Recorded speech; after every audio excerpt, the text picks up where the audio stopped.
All right, San Diego and Southern California, what's going on? This is hour one of Jon and Jim. We're with you for the next 4 hours. The losing streak is over, and Kevin Acee will join us coming up at 5 p.m. We'll hear from Mike Shildt, and we're going to hear from Fernando Tatis Jr., even Ryan O'Hearn, who was a big part of the offense in that 5-1 win. And, we spent all day yesterday, Jim, saying you got to win the game. What are you laughing at? Nothing. What's wrong? No, nothing's wrong. Nothing's wrong. What's wrong? Continue what you were going to say. No, now you have me off topic. And we're 2 seconds into the show. I want to murder you. Because it's funny because we're gearing up to talk about last night's game. We did this on the wrap-up show last night. And I'm sure we were going to get to that. But I started thinking about the most exciting part of last night's game was the fans running on the field. Anyway, sorry. Continue. No. Well, it's not that I'm glad you went there right now, but here's what I want to say. This is a controversial take that you barked back at last night, which I agree, and I agree with everything you said. This is what I'm actually going to say. And I'm honestly arguing with myself because I said like a week ago, all that matters is winning, right? You're 2 games out of a division. There's 30-something games to play. You just got to get where you got to get, and it's not about style points. And then I watch a game like last night. And it was fine. I don't want to complain. I don't want to be the guy to complain about them winning. I really don't. But you're taking on some guy nobody's ever heard of. You go 2 for 14 with runners in scoring position. You fall behind, and then you scratch and claw, and it's a run here, a run there, and all of a sudden you win the game 5-1. And I said it last night. Should I feel bad saying this? I'm like, I don't know, man. It was fine. It was kind of like I kind of want more. I'm like, I said last night, I think I wanted style points. You're like, dude, style points, they can't. What do you mean style points? They're 29th in slug. But that's where I am right now. It's like, I'm expecting so much out of this team that even when they beat a bad team like the Giants and they do it in the manner in which they did it 5-1, I'm like, it's fine. But it's like, now I need to see them do it again. And now I need to see them do it again. It's like, if they don't get to that Dodgers series going 3-1 in the series, it's hard for me to overly celebrate their win last night. Is that fair to say? Yes and no, because the only thing that matters at this time of the year is them picking up wins any way they possibly can. If they win 1-0, if they win 5-1, going 2 for 14 or whatever it was last night with runners in scoring position, having 2 for 14, having 0 pop in the lineup. Zero. This team does not hit home runs, and good pitching and good defense. They're a station to station team that scratches and claws to put just enough runs on the board, and then the pitching takes over and the bullpen shuts it down and they pick up the win. It's not pretty. It's not exciting. It's not like the most exciting brand of baseball where they're mashing home runs left and right like, Kyle Schwarber and the Phillies are. But at least they're getting the wins. It's better than the alternative losing 5-1 last night to the Giants. Because what you don't want to be is boring and a loser. At least the Padres are kind of, they're kind of boring, but at least they win. So, yeah, no, I completely agree with that. As Ben Fletcher, are those yours? Yeah. All right, we're all over the place. Here's the thing: I agree with what you are saying, and I think there were positives in yesterday because we've been killing this rotation, right? Behind 4-0, 3 straight games. Yesterday, it's almost laughable. Nick Pivetta, who's been dominant at home, allows a leadoff home run. You're like, are you serious? Here we go again. And then Pivetta completely settled in. 10 strikeouts, 6 innings. The bullpen does the rest. And then Mike Shildt, who we'll hear from coming up in a moment, Jim, and I agree with this. He's like, this is our formula. The good starting pitching, tack on offensively, a run here, a run there, and then rely on our bullpen. And I thought to myself, well, yeah, that is their formula, but can they execute on it when it matters? Because I thought this was their formula last year. Good enough starting pitching, excellent bullpen, and an offense that was top 10 in home runs last year. So it's easy to say this is your formula when a game goes according to plan. What happens though when you don't have a night like last night and it's a back and forth affair, or you're down 2 or 3 runs, or you're playing a higher caliber opponent? Again, the formula works at home by and large. They're playing among the best baseball in the sport at home. But I don't know how much of an indicator last night is either, because you're playing the San Francisco Giants. Correct. But I also do think, on the heels of a 4-game losing streak, you just need it. You need a win any way possible. Yeah, you're right. Was it a boring game last night? 100%. That thing was boring. But Nick Pivetta, he's fun to watch. And they put up just enough runs. It wasn't pretty on offense. Rarely is it pretty with this team on offense. And we'll get to that later in the show. Some concerning numbers with the offense going forward. But all in all, they had to win last night. We said this on the show. You could not lose that game last night. Yep. That was I'm not going to say must win, but it felt like you had to win that game last night. It was win day. You had Pivetta on the mound. You're going up against some rando with a 10 ERA and a Giants team that stinks. Now, of course, what happens in the first couple pitches of the game? I think it was like the second pitch of the game. Solo home run. Boom, Jung-Hoo Lee, solo home run. You're down 1-0. You're like, are you serious right now? But Nick Pivetta settled down. He gave them exactly what they were looking for. He's been their ace. Postseason starts tomorrow. He's your game one starter. Like that's a crazy development over this season, how Nick Pivetta has turned himself into the ace of this staff. Postseason doesn't start tomorrow. He's your game one starter. I don't know if I can be convinced that he shouldn't be their game one starter in the postseason. I agree with everything you're saying. I want to hear from Mike Shildt. This was Shildt post-game. It starts with his reaction to Nick Pivetta. And of course, it starts there after ineffective starting pitching for the last 3 or 4 days. Nick Pivetta really did his part. 6 innings, 1 run, 10 strikeouts in a win. Here was Mike Shildt post-game. Pitch like Nick pitches almost regardless.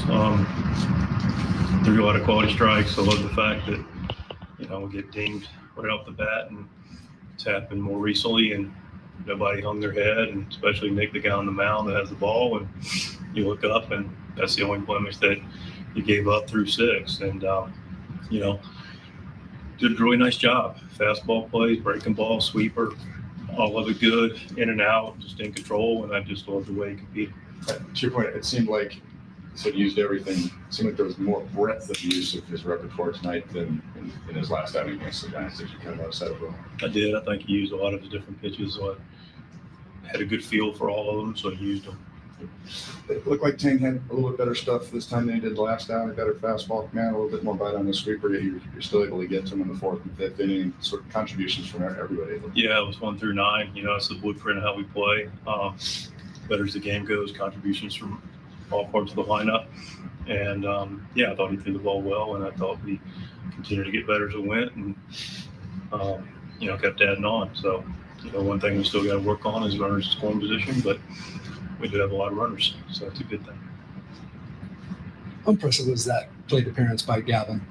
We're 0-2. It was fantastic. Yeah, like I mentioned, the whole lot of quality bats throughout the lineup. Gavin battled his tail off, worked away into a situation where he got on base and extended the inning.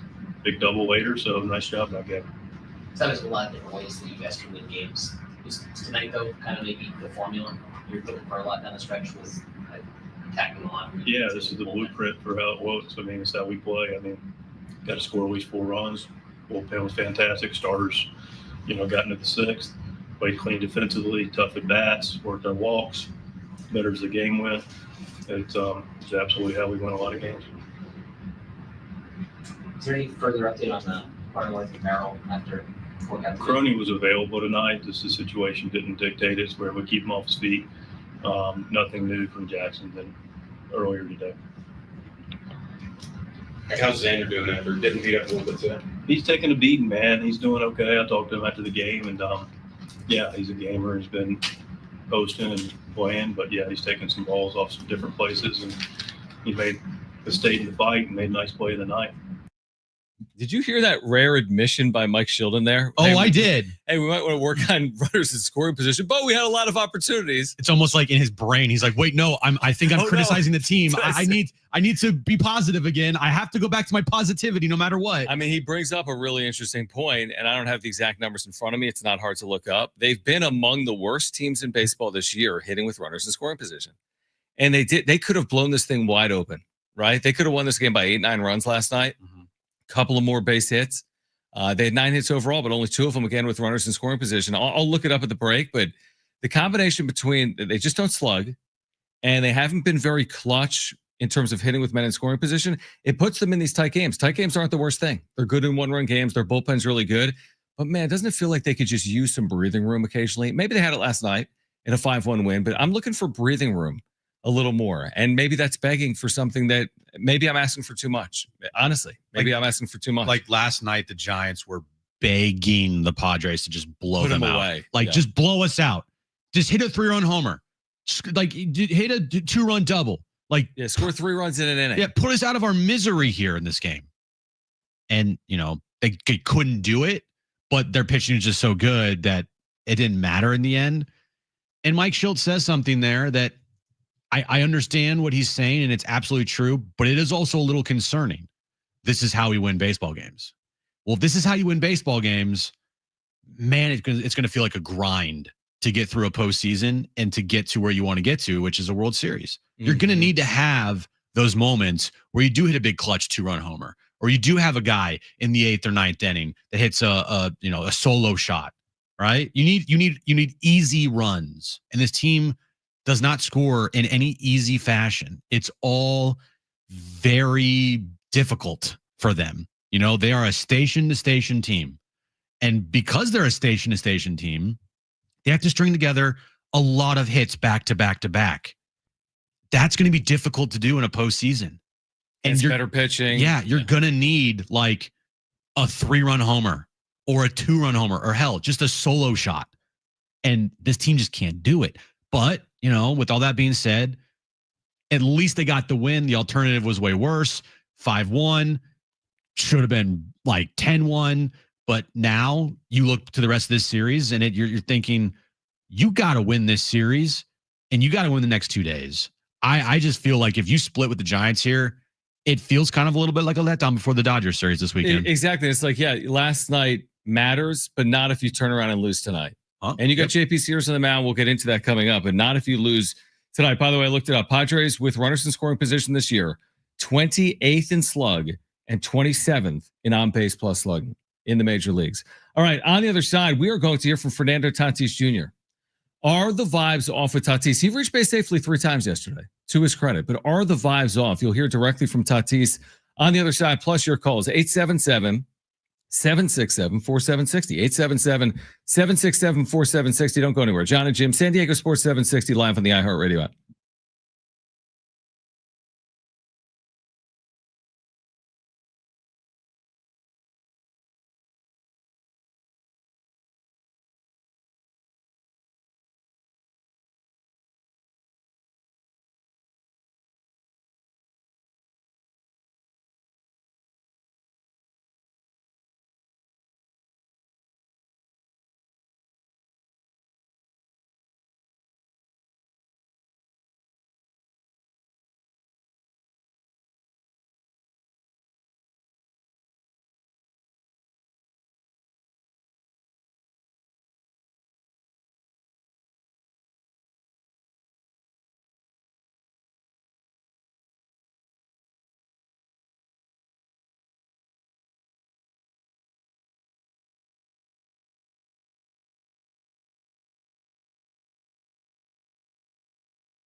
All right, Jon and Jim, San Diego Sports 760. Kevin Acee will join us at 5 p.m. We did offer, like politically, they're like, we did offer the other candidate airtime. We did offer Darnay Tripp an opportunity to come on the show today. He declined. We offered or we demanded, but then he said F off. Well, yeah, that. Okay. But I wanted to make it sound like we had given him an opportunity. Not like he has something to tell us, but we offered Darnay an opportunity to grace his presence on our show. Here's the thing, though. The back and forth. Remember, NBC7 had the tweet heard around San Diego where they tweeted out about Dodger walk-up songs. Yeah. And he was like, this has nothing to do with me. But of course, me and Jim are just poking fun on social media. Like, Darnay, why did you do this? And I think I actually quote tweeted the tweet from NBC7 and I said, Darnay, why did you tweet this? And then he's like, I'm not coming on the show the next time you ask me. We're like, no, that's not nice. No, you can't do that. After we're making fun of him. So today is the first time we've asked him since the tweet heard around the world. I'm like, Darnay. He's like, I can't. So I have a family function. I'm like, no. So let me get this straight, Darnay. You're putting family over the show. We're your family. Yeah, I'm like, you're putting your family and your loved ones over a show that you make no money doing. You don't love us? And he's like, yes, that's what I'm doing. I'm like, all right, I see how it is. You know what we should closer do? Than that. Every time he comes on now, we should bring him on with one of the songs from that list. Well, they deleted it, so I don't remember what songs We're it was. not bringing him on with songs from Give him the his own list. walk-up music. No, then it'll be a one and done. Yeah, from here on out. I know. All right, so Fernando Tatis Jr. had a very productive night. You look at the box score; he's on base all night. He reaches on an error, which doesn't really do anything other than he reached on an error and scored. He walked multiple times and he had an infield hit. Right, that was his night. Reached on an error, had an infield hit, walked in a run, and walked. This is what Tatis has done in the last 7 games. Kind of crazy. It's at 280 with a 430 on base and a 360 slug. Yeah, it makes sense to me because he's been walking a lot. And that played out again yesterday, right? Yep. And his last 30 games, he's hitting 261 with a 397 on base percentage and a 374 slug. Now, the elephant in the room is he's gone 110 plus plate appearances without a home run. And it's hit just 4 since May 28th. Right. So you would think when Tatis speaks to the media last night, I'm trying to put myself in his shoes. Seriously. Picked up a win, ended the 4-game losing streak. Win, like you just said, his numbers here recently aren't awful. Again, we all recognize the slug issues, but it's not like his numbers here are awful recently. And he was on base 4 times, 3 times safely yesterday in the win. So listen to this 2-minute back and forth between Tatis and the media and tell me if something is off with Tatis or not. How nice was it just to get a win after just a really rough series in Los Angeles? I mean, we go out there to play every single day just to try to get W and happy we make it happen today. How good was it to see just the contributions that Ryan O'Hearn has made with his team just early on when he's given the opportunity? He's an all-star. He's a great player. So he has contributed to this team in different ways. So really happy he's playing with us. And how are you feeling? How are you feeling at this point? I know it's a long grind of a baseball season. You guys have had your ups and downs, but how are you feeling individually about just physically and mentally as you guys enter the last 5 weeks of the season? I'm feeling good. I got a goal, and when we succeed that goal, I'm gonna feel better. Out of the 8th inning of that, no, it wasn't the result you wanted, but hit the ball hard, hold it in the air. What you make of that result? It's an out, so doesn't count. I mean, yeah, good swing of the bat, but no results. Can you still draw something from that, just the feeling? Hmm? Can you still draw something from that, just the feeling of the contact you made? Yeah, just I need to get better. Are you frustrated by that though? I mean, you were on base like 4 or 5 different times tonight. Walk, error, a hit. Does it matter to you at this point how you are contributing? I mean, I'm happy as long as the team win. But obviously, I want to contribute more, and I know I can do more, and I want to do more. Thanks. You ever seen a kid run the field before? Did No. you? First time. Oh, he's very happy. I mean, and I understand wearing it on your sleeve because obviously what's hanging over Tatis is he knows the $340 million and the 40 home run season is everyone's aware of it. Yeah, the numbers he's putting up now are not worth the contract he's getting paid. He just knows everything that is being discussed. And I would say with Tatis, and it's not just this year, the lows are very low with him. He really does.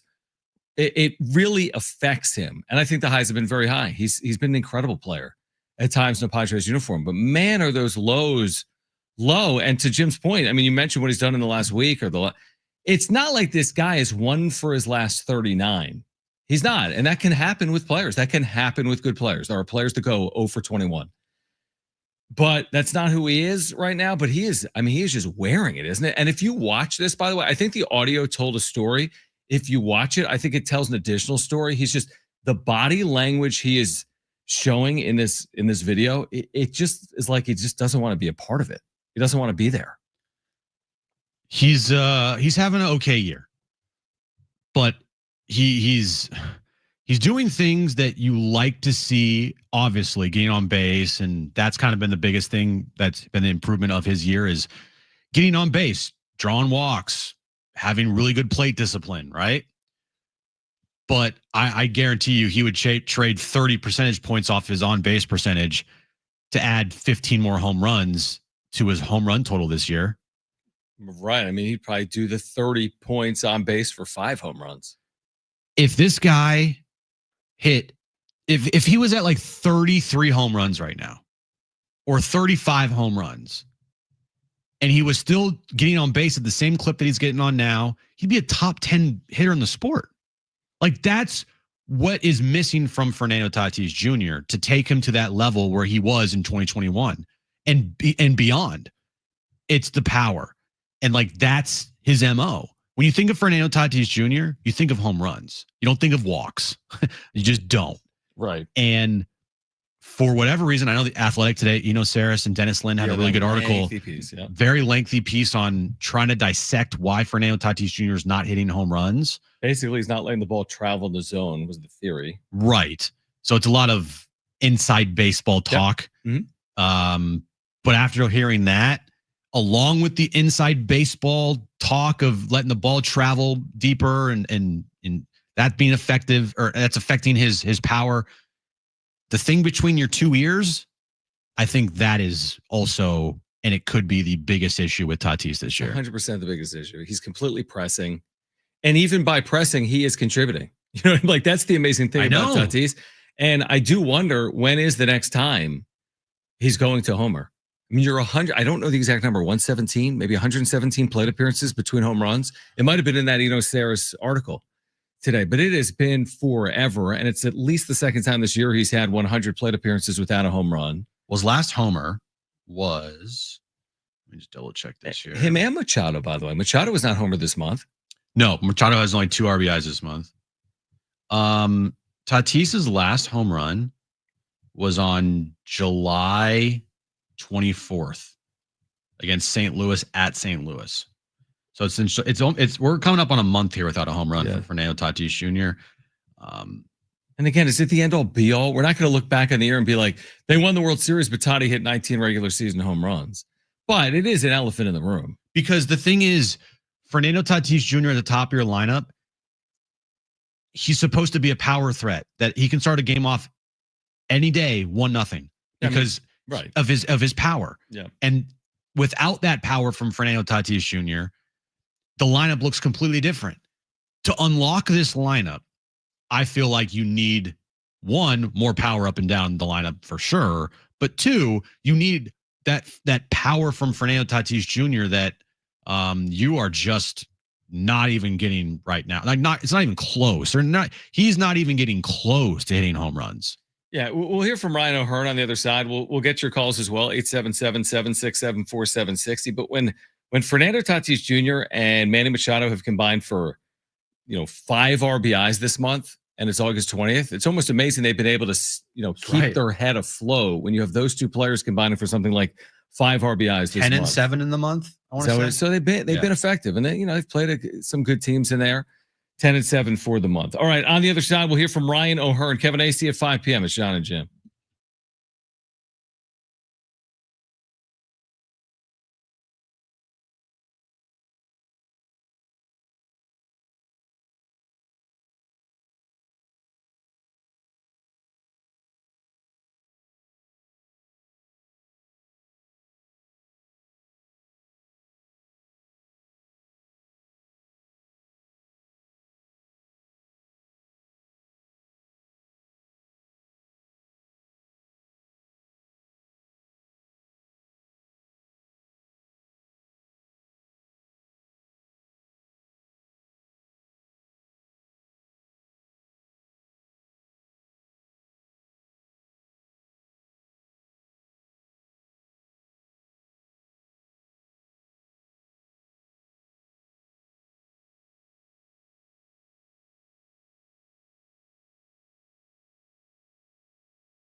This update's brought to you by Rapid Radios. Padres ended their 4-game losing streak, beating the Giants last night 5-1. Nick Pivetta picked up his 13th win of the season. Game 3 of their 4-game series is tonight at Petco Park, 6:40 first pitch. JP Sears on the mound tonight for the Padres. Rapid Radios are instant push-to-talk walkie-talkies, offering national LTE coverage and no subscription ever.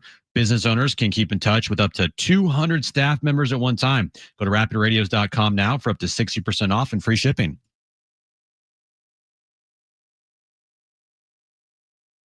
All right, a few people want to weigh in. We'd love to hear from you. Padres beat the Giants last night. They'll play game 3 tonight. JP Sears will make his second Padres appearance as a starter. I feel like he's going to have a great game tonight, John. Big night for JP Sears. Well, you sent me something that is encouraging, which is in a handful of appearances lifetime against the Giants. I'm assuming this has played out recently, right? He hasn't been in the big leagues for forever. He's been in the big leagues for a while, though. Okay, so okay, I think it's relevant. His numbers against the Giants are good. He's got a sub-2 ERA in his career against the Giants, right? Correct. I think it's relevant. I don't think the Giants have this, maybe famous last words, but I don't think they have this absurdly. I won't even say it. I think JP Sears should look better today than he did in his debut. Why? Because it's the Giants, not the Diamondbacks, because it's home, not road. So that is the reason why I go down a path. Give me 4 or 5 innings, give me 2 or 3 runs, let the offense back you, and go win the game. Yeah, have the offense scratch and claw across 4 runs. Well, you allow 3. Yes, exactly. And win the game 4-3. Yeah, Padres take 5 innings, 6 innings to score 4 runs, and the Giants hit a 3-run homer in the second, and then you win 4-3. There you go. Honestly, even though I complained for 10 minutes about it, we'll take it if they win the game 4-3 today. Yes, you especially with JP Sears on the mound. All right, 877-767-4760. We're going to hear from Ryan O'Hearn coming up, and Kevin Acee is on the show at 5 p.m. Let's start with Eric, who's been very patient on line 1. Eric, thanks for calling in. You're on with Jon and Jim. Hey, guys. Listening in. JP Sears going tonight, as you mentioned. I'll tell you what, how about a quality start, right? We're at the bottom half in the major leagues with one of those. So how about he does that tonight? On to Tatis. I think he's our best player, if you ask me, all around. He's our most exciting player. And he's probably one of the most disruptive players in all of baseball when he's on the base pass. So I say leave him at the top. I said this all year. And then one last thing, as far as the Padres go, they haven't done anything exciting all year long. But yet we're 2 games back of first place, and we're right on the cusp right there. I think they're scrappy, right? And we've seen it all year long. And hopefully we can maintain this or get hot towards the end of the season. Appreciate you, man.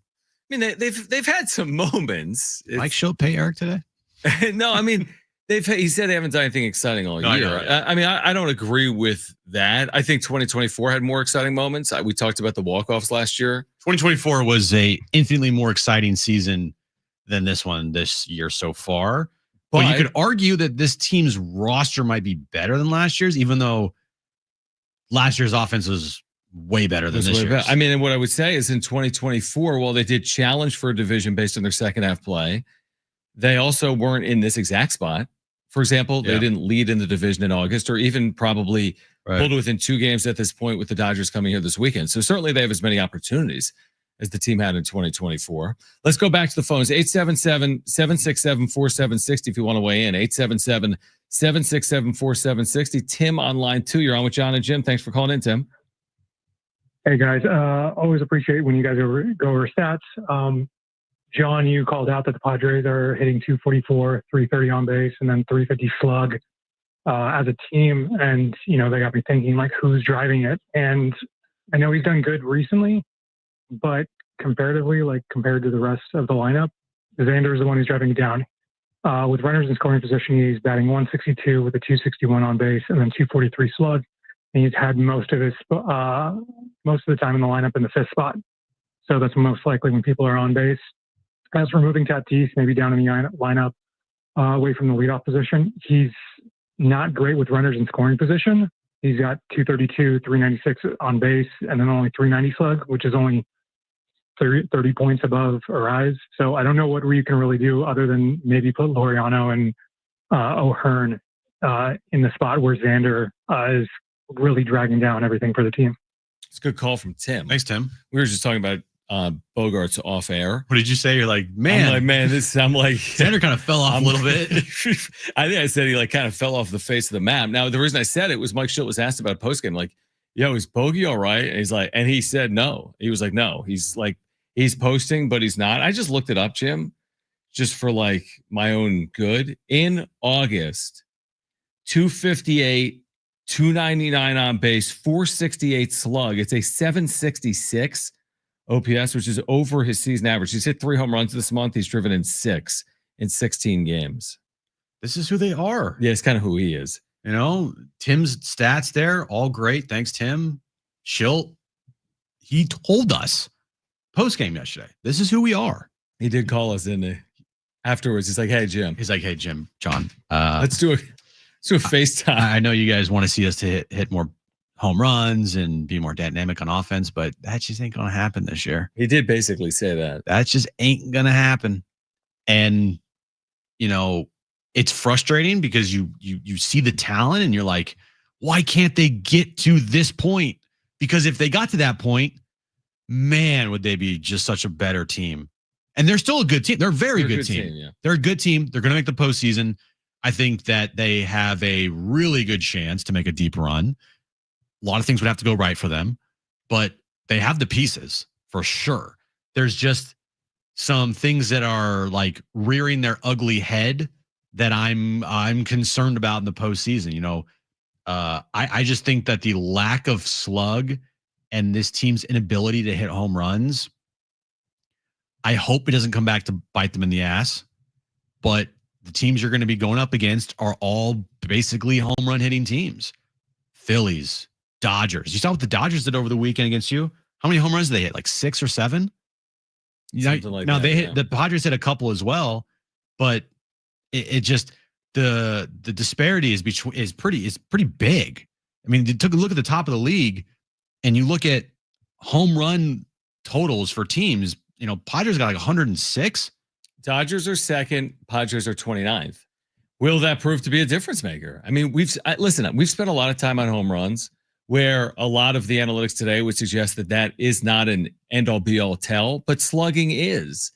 And we've talked about teams that have won World Series that have not been great offensive teams, but have relied heavily on bullpens or starting rotations. So it's not that it is not possible, but you're talking about completely different.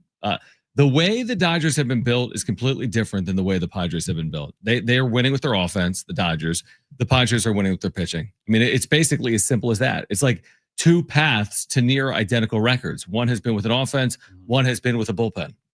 That's basically what's played out now in 2025. I would say, because I've said it before, I would take great pitching over great hitting every day of the week. Right.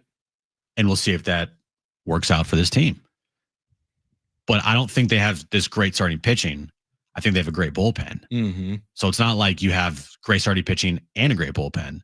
You know, you got to make sure that your starters don't give up 4 or 5 runs before you get to the bullpen. And if you give up 4 or 5 runs, can your offense score enough to make sure that your bullpen's going to be used that night in a postseason game? You know, like it's going to be a situation where the starting pitching will feel shaky until you get to the bullpen. Also, are you tinkering with the lineup? Like there's been a lot of people like Tim. It was a very educated call. There's others. Look at social media. I mean, are you doing a wholesale lineup change to optimize this team heading into the postseason? Or are they just going to do what they've done? Like we've talked about, maybe it's the stubbornness with Shildt. Maybe it's, hey, we're X number of games over 500. These are the guys we've brought to the dance. Why change it? Mm-hmm. But like you're a new team with Fermin, Laureano, O'Hearn specifically. So like, do you make the changes now? Do you move Laureano up in your lineup? Do you? I mean, there's things you can do. Like if you want to make changes, you can make wholesale changes. You could do it immediately. I just don't expect it out of a Mike Shildt-led team over the last 2 years. Not on August 20th, maybe on September 20th, gearing up for the postseason. Because he did it last year. Jackson Merrill was hitting 7th. And then they moved him up. And then you get to the end of the season and he's hitting 3rd or cleanup. Like he got moved all the way up in the lineup. But that was at the end of the year.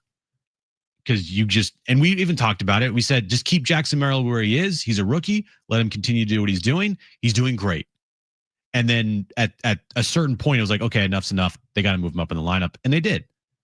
I think it's well past due for this lineup to be changed. But Shildt is not going to do it.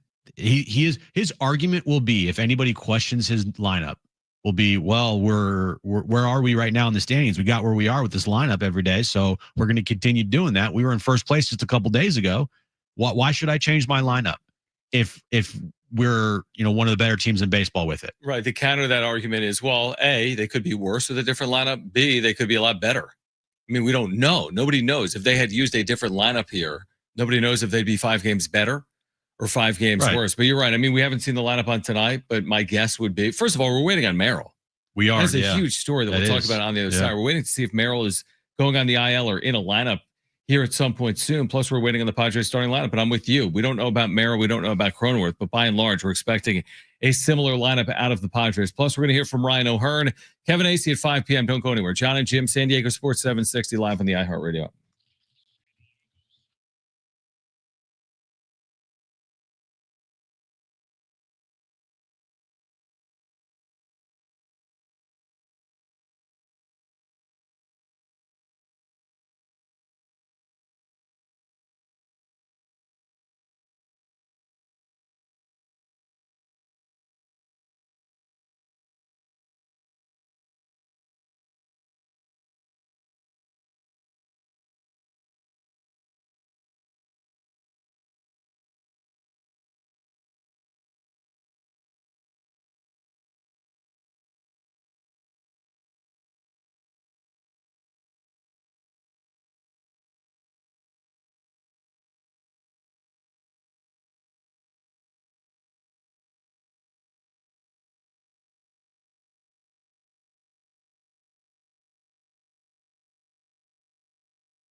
All right, we all remember that one teacher who made a difference, believed in us, challenged us, who were just made learning fun. Now's your chance to say thank you with iHeartRadio's Thank You Teacher.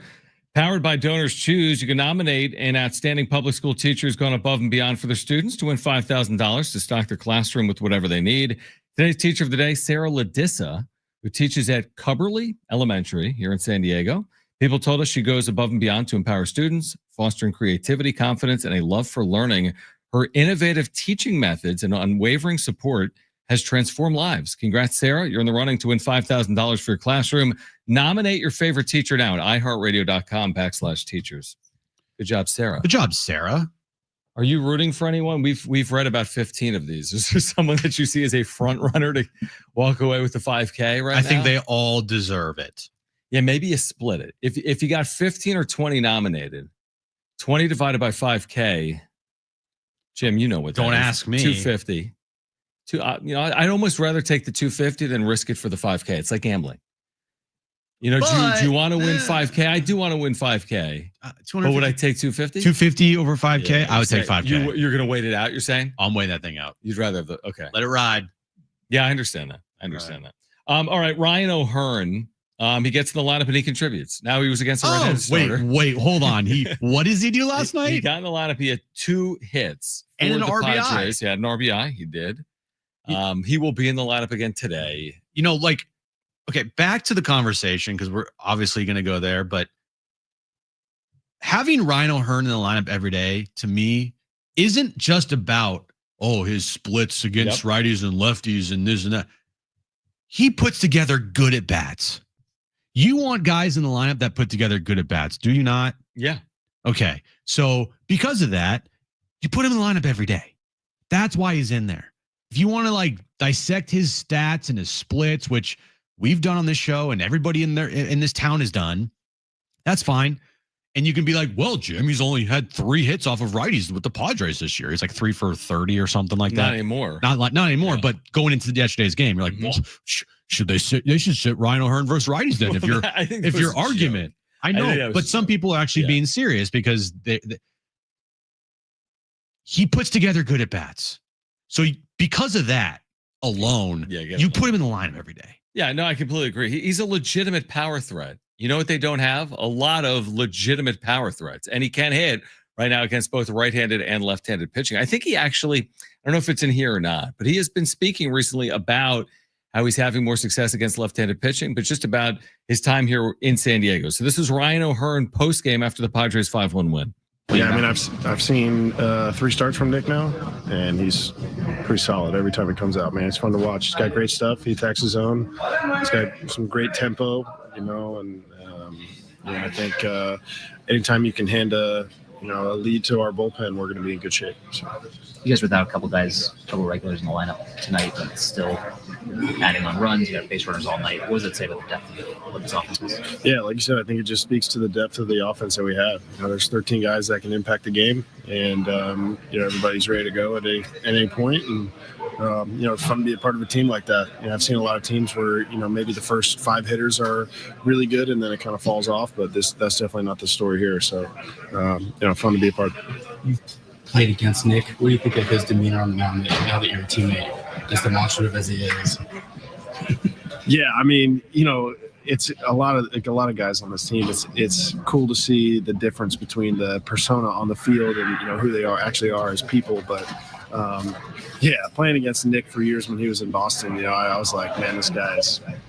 I don't know about this guy, but now that playing with him, I love him. He's awesome, and just what a competitor he is. When he takes the ball, you feel good about having a guy like that on the mound for your team. Especially, you guys aren't always just streaking. A guy with that kind of demeanor and really sets the tone. I mean, is that especially confidence building? Yeah, without a doubt. He's going to give us a great chance to win, and that's exactly what he did. It's exactly what he's done every time I've been. Every time he's taken the ball when I've been here. Nick's been great. Did you just answer it? Is he pretty much the definition of an ace? Of what? Of an ace. Yeah, I mean, I think you could probably call a lot of guys on our staff an ace. I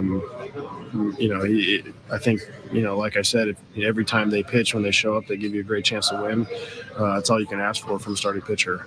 Especially on a team that has the caliber of bullpen that we have. We could score 4 or 5, runs and hand it off to those guys in the bullpen. Makes for a good chance for us to win. Talked a couple of weeks ago. You said you've been on playoff teams hitting in the 3 hole. You've been platoon guy. How much has that experience helped you with your role here? Oh, without a doubt, it's helped me.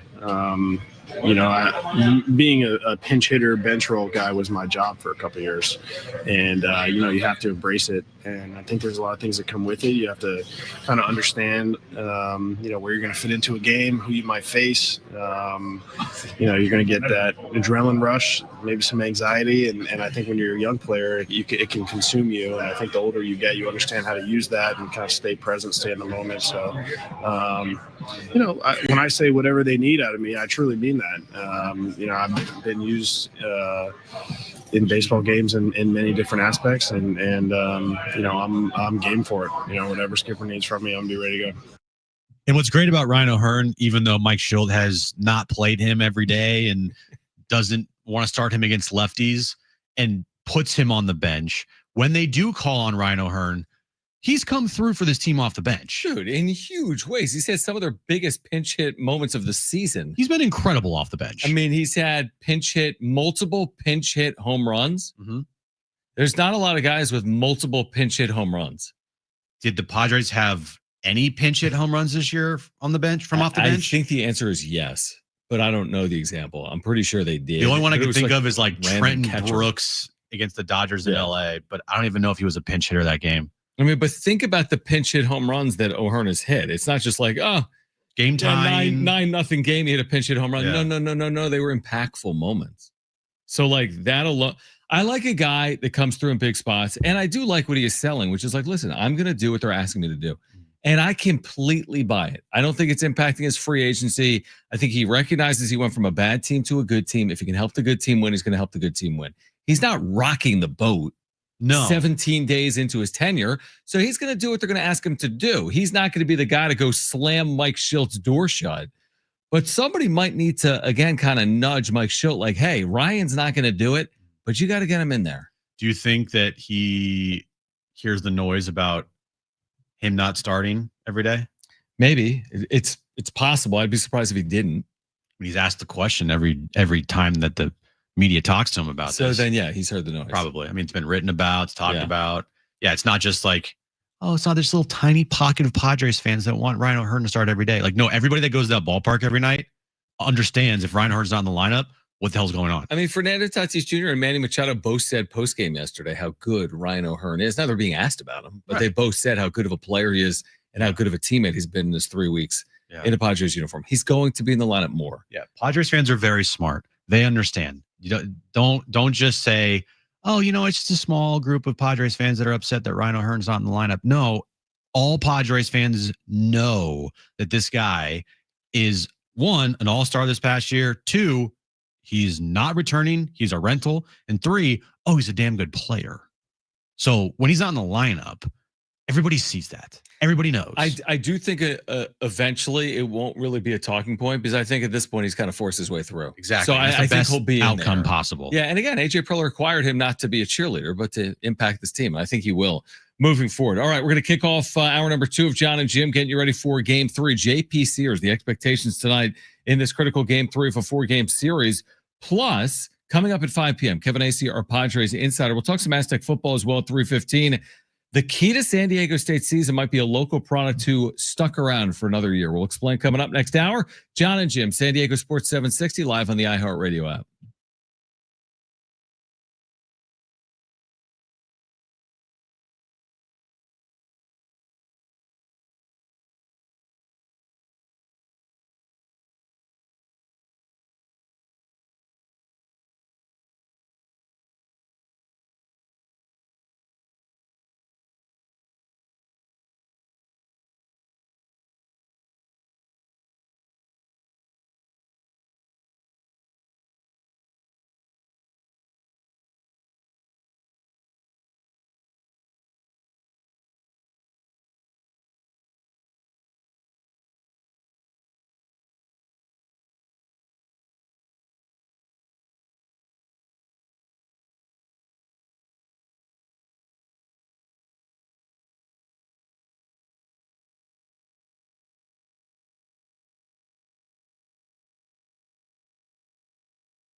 This update's brought to you by Rapid Radios. Padres ended their 4-game losing streak, picking up a victory last night over the Giants 5-1. Nick Pivetta got his 13th win of the season. Game 3 of their 4-game series is tonight at Petco Park. 6:40 first pitch. JP Sears, who was recalled to the team yesterday, will be on the mound starting tonight for the Padres. Rapid Radios are instant push-to-talk walkie-talkies, offering national LTE coverage and no subscription ever.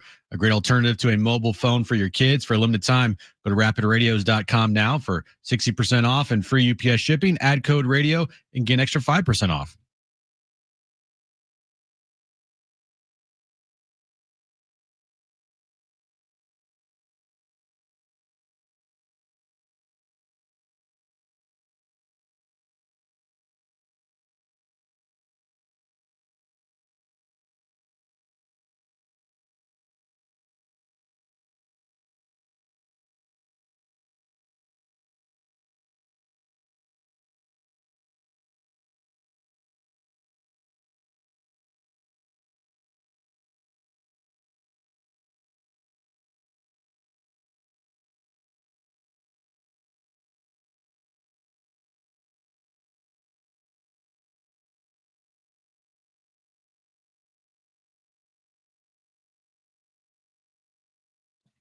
All right, San Diego and Southern California, what's going on? This is hour 2 of Jon and Jim. We have Kevin Acee joining us at 5 p.m. We're getting you ready for game 3 of this pivotal series between the Padres and the Giants. This in advance of a weekend series between LA and San Diego. So Kevin will join us coming up at 5.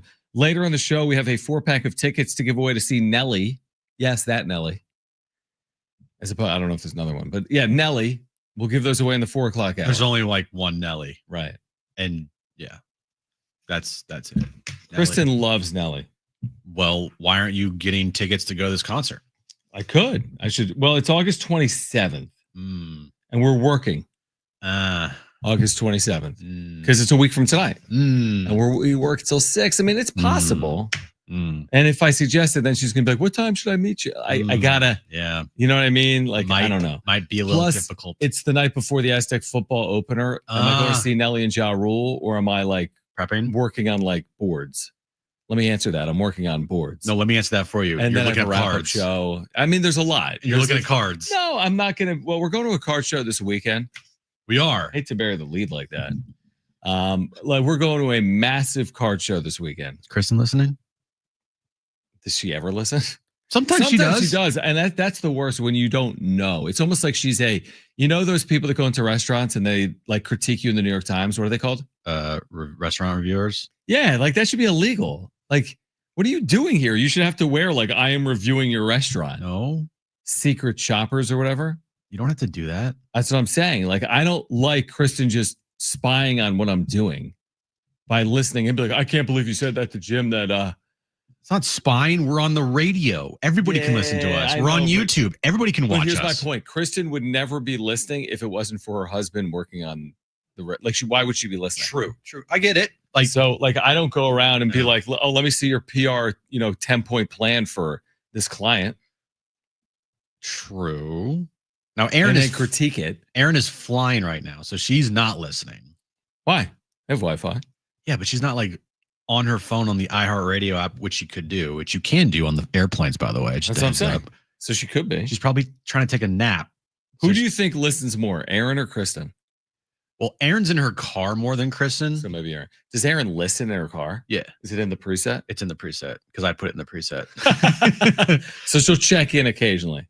Occasionally, yes. I love when she'll text you and be like, I can't believe you told John that. I know. I'm like, babe, Yeah. it's a show. I always have to tell that to But Kristen. while I was asking that, and I know Aaron's not listening, and it's highly unlikely Kristen's listening, and we're going to a card show this weekend. No. Don't start asking questions about the card show. Because if Kristen's listening, she'll like. You're gonna spend Here's what, $20? If Kristen's listening, I'll spend $5 or $10. Like $10, right? If she's not listening, I'm basically taking a second mortgage on the home, and I'm going to spend between $80,000 and $240,000. No, I'm kidding. You know what I mean? Yeah, It's more about Jones for me. It's me and Jim going, but I'm bringing my 6-year-old. So you were here. No, seriously. Sure. You were there when we went to that one with Jones. And did I have 1 second to myself other than you watching Jones? You did not. That's what I'm saying. So it's not like I'm going to be sitting there like making deals, and it's going to be all about Jones. Sure. Until I'm like, hey, Jim. Yeah. Here's what it's like to have a 6-year-old. You go hang out with Jones. Go hang out with Jones. Take him around the block, and I'll see you in 2 hours. Yeah, right. Exactly. Okay, I have a stat for you. Okay. I like stats. You know Padres blogger? I do know Padres blogger. Congrats on 100,000 followers on Instagram. Congrats, Mark. Okay, so Mark posted this, and I find this very relevant. We touched on this briefly earlier. Okay. JP Sears' lifetime against the San Francisco Giants. Mm-hmm. He's made 4 appearances. He's 2-1 with a 1.82. He's got 26 strikeouts. Now, I'd like to know the number of innings, but he's 2-1 with a 1.82 ERA, 26 strikeouts in 4 games lifetime against the Giants. He goes on to say he's expecting a big night from JP Sears. Are you expecting a big night from JP Sears? Making his second appearance with the Padres, not the pomp and circumstance of right after the trade deadline, taking on this beleaguered Giants team and seeing those career numbers. Is JP Sears going to show us more than he did a week or 2 ago? Way to jinx it. No, I'm asking the question. I'm asking the question. I think, yes, he will pitch. Did better. I jinx it or did Mark? Mark jinxed it, but then you double jinxed it by reading it. So then it canceled each other out. So now JP Sears is actually going to pitch well tonight. If JP Sears sucks tonight, you cannot blame me. No, it's not your fault. fault. Know what I'm saying? It's kind of your guy's fault. got a 5.5 this year. Correct. So you can't blame me. Really, he allowed 4 runs in 5 innings. That's who he is. I know. But hopefully, based on his career numbers, he pitches well tonight. You want to see the lineup tonight, or yeah, I do want to hear. Show it to me. Don't tell us. Just don't tell anybody. Just show it. Let me see it. All right. Here is the lineup tonight. Just got released. Fernando Tatis Jr. leading off. Luis Ariz is your DH tonight. Manny Machado's at third. Ryan O'Hearn is cleaning up at first base. Ramon Liriano's in center field. Okay. Gavin Sheets is in left field. Jose Iglesias is at shortstop. Jake Cronenworth's at second, so he's back in the lineup. Freddie Fermin is behind the plate. That means Xander gets an off day, and still no Jackson Merrill. I mean, where's Merrill here? So he left Sunday's game. This is his 3rd straight game he's out. What game are we playing? Are we playing the game that he's really close to getting back, therefore it's worth not putting him on the IL? Or are we playing the game of he doesn't want to go on the IL? Well, it's not up to him. It's up to the team to determine if he should go on the IL or not. And he even said that yesterday. He's the most stubborn, grumpy person when he can't play baseball, and I understand it because this guy is a gamer, and all he wants to do with his life is play baseball. Mm-hmm. Like he lives and breathes and eats and sleeps baseball. So when he can't play baseball, he's probably not that fun to be around. So I get it, but the team is going to have to determine if that ankle is, good enough to maybe play tomorrow. And if not, you got to put him on the IL. I think there's a point where you lose the retroactive nature of an injury, as in you can't just wait 6 days and be like, oh, just kidding. We put him on the IL 6 days ago. There is a time frame. It's like 3 days. Decide, yeah. I'm pretty sure it's today. There's no way they can wait beyond today. So I feel like we get word one way or another, like he's staying on the active roster and he's available to pinch it off the bench, or we expect him available tomorrow. Now, remember, tomorrow's a day game, so there's not a ton of rehab and training time between tonight and tomorrow. So I think we expect him either to be maybe available tomorrow or go on the IL. But that's kind of a fascinating development because Merrill, the one constant in his season has been some of these hiccups. Missed time with the hammy, missed time with the concussion, missed time with the ankle. He's missed a good amount of time. He has. It feels a little snake bitten this season for him.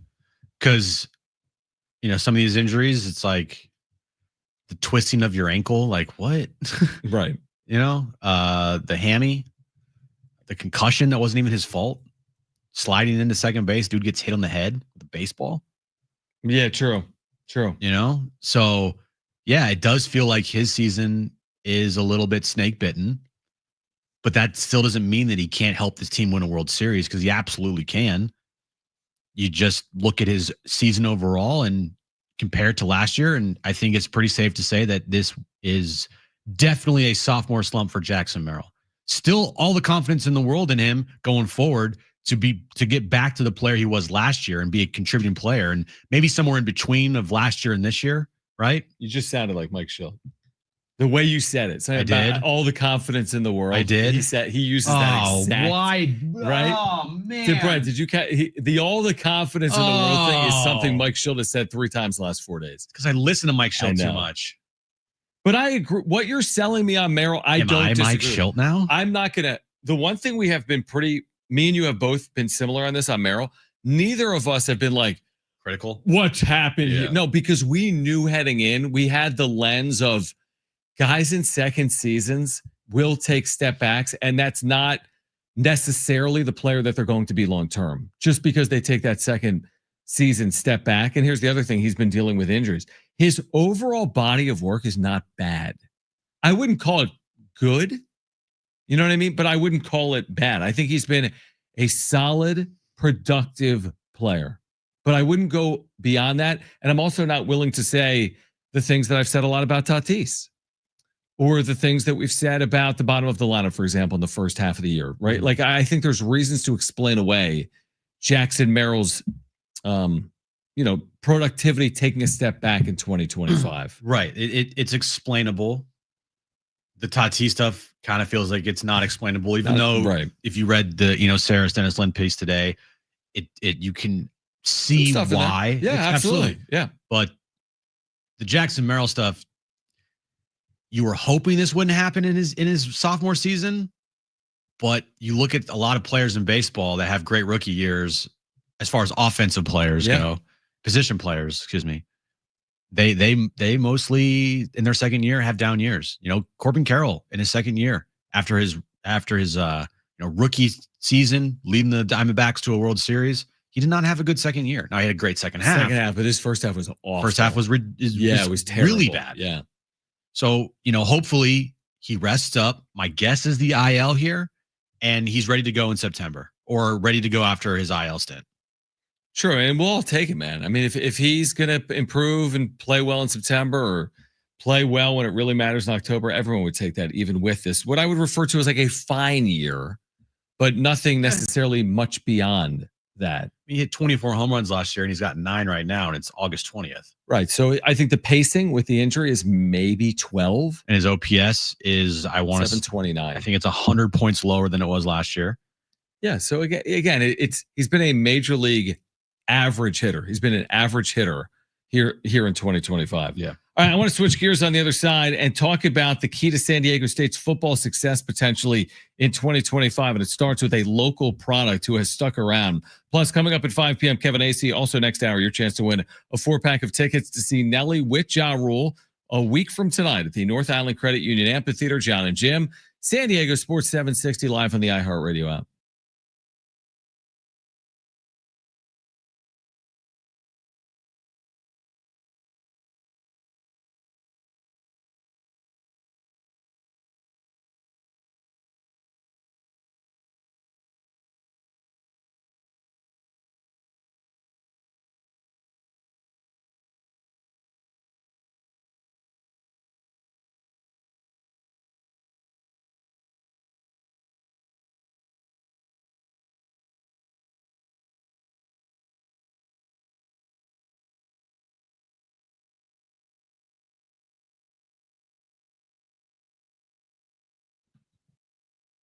Hey guys, it's Jon and Jim again for the all-new Jamul Casino Resort, the Players Place, and now open is their brand new hotel and spa. Jamul Casino Resort, the next level of luxury. It's arrived. You can treat yourself to a stunning new stay, rooftop relaxation, indulgent spa treatments, and all the thrills of Jamul Casino Resort, now all in one unforgettable destination. And join them every Monday in August for a chance to win big with 10 winners every hour at 7 p.m., 8 p.m., and 9 p.m. Your odds are better than ever. Their Onyx players will receive an extra $500 in cash bonuses on top of their winnings, plus earn entries all month long by playing and getting 2-time entries on Tuesdays with at least $500 in cash for all winners, and a chance to win up to $25,000 in cash. This is a promotion that you will not want to miss. You'll love their food. You'll love Tony Gwynn Sports Pub. You can experience the ultimate sports showdown, catch the Padres live. Great food at Tony Gwynn Sports Pub, where fandom meets fantastic, at the all-new Jamul Casino Resort, the Players Place.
All right, AM radio keeps Vital Voices accessible. Congress can secure its future, but we need your help. Text AM to 52886 now to support keeping AM radio in cars. Tell your member of Congress to pass legislation now and keep AM radio in cars. Standard message and data rates apply. Curious, like, out of the people that listen to us, this is anecdotal. What percent do you think is radio? What percent do you think is app? What percent do you think is sportsSD.com/listen? And what percent do you think is YouTube? Isn't that interesting? I have no idea. However you consume our content, we appreciate. What percent is podcast? Dude, do the market research, Jim. I don't have that in front of me, John. Isn't that kind of interesting, though, to you? It is. Like, is it 82% on the radio, or is it 82% on the app? Is it 17% on the radio, or is it 17% on the app? Like, yeah. Kind of. Well, the metric, obviously the ratings metric that's used in Nielsen to determine our ratings on radio, I think that's like archaic because of the different platforms that can be used now to listen to certain shows and certain personalities. It's like, dude, we have YouTube, we have podcast, we have iHeartRadio app, we have the radio. It's not just one form of consuming content nowadays. It's multiple. And by the way, if you're not on multiple platforms now in our business, you are so far behind. I agree with you on the ratings, unless we have the best ratings. Then the ratings thing, I love the if our ratings are great, yeah, I'm a big believer in the ratings. Right. Otherwise, this whole rating thing, I don't know about that. I would probably feel the same way, but it's just, you know what I mean? Yeah, I completely know what you mean. All right, so ESPN publishes an article today with the start of college football. You Actually, just ended there. That was it. They published an ESPN article. published an article, everybody. We'll see tomorrow. They published an article today with college football season actually starting Saturday. That's week 0. But kind of the official start would be next weekend. San Diego State plays a week from tomorrow. And the article up right now at ESPN.com, it came out today, is ranking the best 100 players in college football. This is FBS, inclusive of the Power 4 and the Group of 5. This is FBS, the 130-something programs. You're talking about thousands of players, right? 100 players per team, over 100 teams. What is that? It's over 10,000 players, well over 10,000 players. That's a lot. So the top 100 obviously is rarefied air. There are only 6 non-Power 4 players in the top 100. 6 or 6%, right? 94 of the top 100 at ESPN are Power 4 players. Okay. The top ranked non-Power 4 player is Trey White of San Diego State. Oh, he comes in at 36th on the list. Now, we've had Trey on the show at least a handful of times. That's high. He is coming off a year in which he had 21 and a half tackles for loss, 12 and a half sacks, 9 run stops, this per ESPN. And he is listed at ESPN. There's a blurb. White became a hometown star in 2024. After becoming the first underclassman in nearly 20 years to be voted team captain, he erupted for the 21 tackles for loss, the 9 run stops, the 12 and a half sacks, the 37 pressures.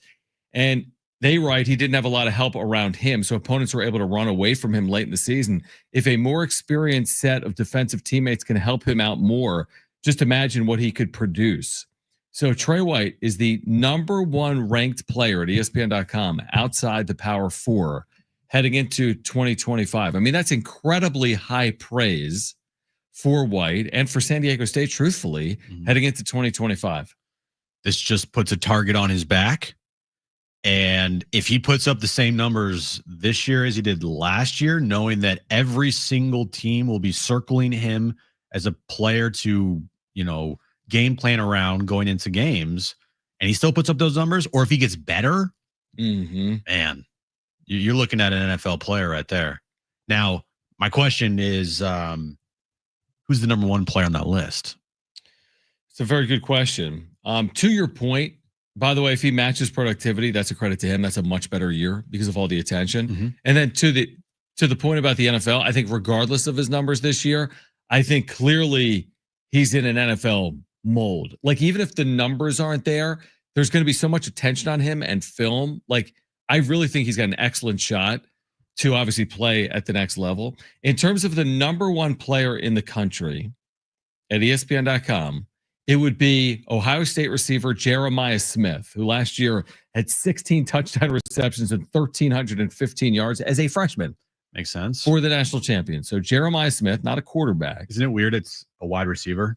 Yeah, the number one quarterback in the nation is the fourth best player at ESPN. It's Cabe Klubnik of Clemson, who's been much maligned and is expected to have a big year. I don't know much about the quarterback class in general.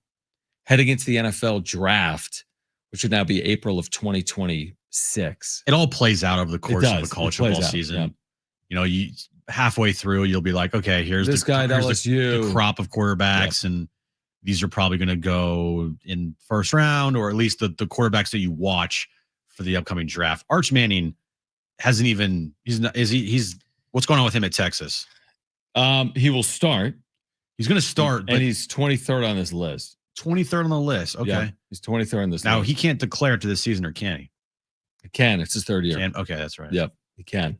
So we'll see. He'll be there a year or two based on. He's got the name, but he's gonna have to go out there and prove it on the field. But I think the Trey White thing, that's a really big accomplishment.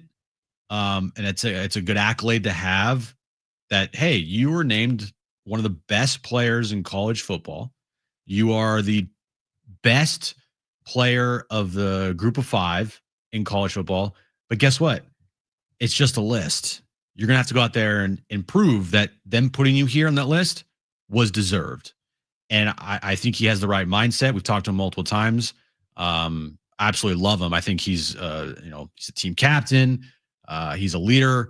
He's just what you want in a leader for your football team in Trey White. Complete stud. So if he goes out there and he performs and he puts up better numbers this year, or even comparable numbers to last year, that's pretty good. That's exactly what the Aztecs need. Complete stud. They moved him from linebacker to edge, and he completely exploded last year, and hopefully that'll be the case again. And just amazing. He's out of Chula Vista, right? So, and out of East Lake High School here in Chula Vista. All right. On the other side, we will get back to the Padres. Plus, Kevin Acee will join us coming up at 5 p.m. Also, a chance to win those Nelly with Ja Rule tickets as well. That'll be a week from tonight at the North Island Credit Union Amphitheater. By the way, San Diego State's opener is a week from tomorrow night. You can hear that game against Stony Brook right here on San Diego Sports 760. We're leading you up to Padres and Giants. This is Jon and Jim. San Diego Sports 760 and live on the iHeartRadio app.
This update is brought to you by Rapid Radios. Padres Giants game 3 of their 4-game series tonight at Petco Park. 6:40 first pitch. JP Sears is on the mound tonight for the Padres. Rapid Radios are instant push-to-talk walkie-talkies offering national LTE coverage and no subscription ever. A great alternative to a mobile phone for your kids.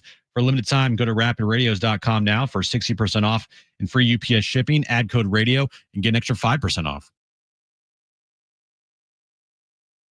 All right, Jon and Jim, the wrap coming up at 4. Kevin Acee will join us at 5. Your chance to win Nelly and Ja Rule tickets for next Wednesday night coming up in the 4 o'clock hour as well. Do you think there's any, we've talked a lot about Merrill. We're waiting on, is he going on the IL or not? We're kind of waiting on that. Yes. There's been talk about Cronenworth. There was talk last night about Xander Bogarts, right? Yeah, Cronenworth's in the lineup though, so that's good. Right, that is good. Bogarts is not in the lineup here today. Do you think there's something more? What did he do yesterday? He had hit by pitch, fouled a ball off himself, which is going to happen, obviously, and is out in the lineup. We mentioned, again, I just said it off the cuff to him, like he's come back to earth, hasn't he? Oh, yeah. And, it's funny because it hasn't been like a wheels fall off situation, I don't think. Like I'm looking at his day by day. He's actually hit in 8 of his last 10 games, something like that.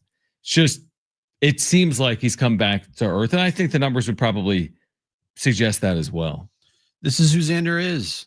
260-ish hitter. Right. 720, 730 OPS, 10 to 15 home runs, probably 50 to 60 RBIs. Right. Yeah, it's probably like that. That's who Xander is. And he got hot for sure. And they needed him to get hot because if he didn't get hot, yeah, that'd been bad. So, we said at that time, that's great. Keep it up for the rest of the year. You had an awful first 2 months. We were literally talking about like, hey, is this team going to have to move off of Xander in the offseason? Like it got to that point. It did. And I don't think that was an unfair conversation to have at all because it was deserved. And he went nuclear and it was like, whoa, all right. And you're right. Yeah. He has definitely kind of crashed down to earth a little bit here. Not like cratered, not like he was the first 2 months of the season. But, in his last, 30 games here, Jon, 258, 760 OPS. It's good. It's fine. Yeah, you're right. It's okay. I mean, his 302 on base percentage is not great. His slug is definitely picked up, and it's better than it was at 458 over his last 30 games. But I mean, it's kind of just like he's okay. I mean, the numbers suggest it. Like I talked earlier about Merrill having like this. He's a league average hitter. Like OPS plus suggests like what are you compared to the league? 100 is big league average. That's not a bad player being a big league average player, but you always have to quantify it. Like, well, are you making $700 million and being league average? Right. Are you a rookie and being major league? You know what I mean? There's all kinds of qualifiers. So the thing with Xander, for example, like we just said with Merrill, hey, I can explain away him being a average big league hitter in his second season. And we gave you the reasons, the injuries, second year. Xander Bogarts in year 3 of a $280 million deal when he's not getting younger. And when he's the exact same OPS plus as Jackson Merrill, again, the first 3 years for Bogarts were supposed to be the 120 OPS plus years. What does that mean? What it means is he was supposed to be 20% better than the average major league hitter these 3 years, right? Like he was supposed to be a good hitter these first few years. It hasn't played out that way, if we're being honest. There have been moments where he's been good, but on the whole, it has not played out that way. And the issue with him is similar to the issue with all players. There's a clock. There's father time. You can't stop it. So while Manny has produced as a 33-year-old, Xander has struggled to produce as a 30, 31, and 32-year-old. He'll turn 33 on the 1st of October when the postseason starts. So you're fighting time. And if you're doing this now, what are you doing later? Has always been the argument on Bogarts. Feels like he's a very streaky, or he's been streaky with the Padres. Yeah, like I think so. He'll get hot and then he'll kind of tail off and cool off and kind of just be average, or he'll just really suck. And then he'll get hot. And then you're like, oh man, this guy's great. I can't believe everybody doubted Xander. You're an idiot. And then it's like, all right, well, let's see if he can do it for the rest of the season. And that's not happening. Now he still has got a September to play really good baseball. But, yeah, this is who he is. He's just an average player, offensively and defensively. He's been actually Good better this year. than expected, to be honest. But looking at this lineup, and you got a lot of just like, man, this guy's average. This guy's average this year. Average this year. Like Toddy, he's for him. It's an average season. Mm-hmm. Merrill, average year. Bogey, average year. Yeah, I think Machado's performed better than that. Machado's definitely performed better than honestly, that. by his standards, I mean, I think we do have to be fair. If at the end of the year we look up and Manny has hit 26 home runs and 25 has driven in 91 and has hit 280, then that actually might be a tick below what he's done as a major league hitter. And that's a very good year. It's a productive year. He's helped guide this team hopefully to the postseason. But you're right, there hasn't been that like, maybe it'll be Laureano in the second half or O'Hearn in the second half. But who's that like outlier career year guy with the Padres in 2025? For a team, I do feel like for teams to have runs, or at least have good season. The Padres are having good seasons, so it's kind of going to go against my point. I'm just going to try to make here is like you need to have guys that have career years on your team. Now, I could say that Nick Pivetta, he's having a career year. Adrian Moore, same position. I know. I'm just giving you players. Yep. Adrian Morejon, career year. Jason Adam, career year. Hard pressed to find any other Padre player that's been on the team for the totality of the season that's had a career year other than those three guys. No, for the entire year, no. I mean, could you argue, obviously, Freddie Fermin taking advantage of the first opportunity of his career? Yeah. Or Laureano O'Hearn's year between Baltimore and San Diego being above their career averages? Yeah, absolutely. Yeah. But you're right. I mean, they've been here for like 20 days. Yeah, they've been here for 16 games. And we don't even know how much of it is even like completely real. 17 games, I think. Yeah, like just because Laureano's had a good 17 games, you hope it continues. We have no idea. Just because Fermin, we don't know what's going to happen on the other side. Now, Laureano's had a career year for himself. Oh, he's had a career year, yeah. But, it's with two teams. So the guys that have been here for the whole year, Toddy, not even close. Arise, not even close. Manny, no. Xander, no. Jackson Merrill, no. Right. Jake, no. And it's a testament to them because they're actually in a really good spot. All those guys I just named are all having down years for their standards, correct? It's a testament too when you say Kings pitched 2 innings since May 18th, right? And Darvish has been ineffective and out. Yep. And Cease's been up and down. Like you say all of it. Now their bullpen basically tried and true. There was a 2-week blip in there in May where it was not good, but basically has been tried and true. They're winning. Like the reason why they are where they are is because the guys that I named having career years are on the pitching side, and they have carried the day. Yeah, Pavetta's been terrific, and your bullpen's been amazing. And the bullpen is by and large held leads. Yeah, so like they're the real MVPs of this team. Mm-hmm. You're the real MVP. Those are the real MVPs, and like it's a frustrating thought to have because you're like, man, they could be so much better if the guys that I named off in the lineup, who are all definitely capable, would just have better seasons.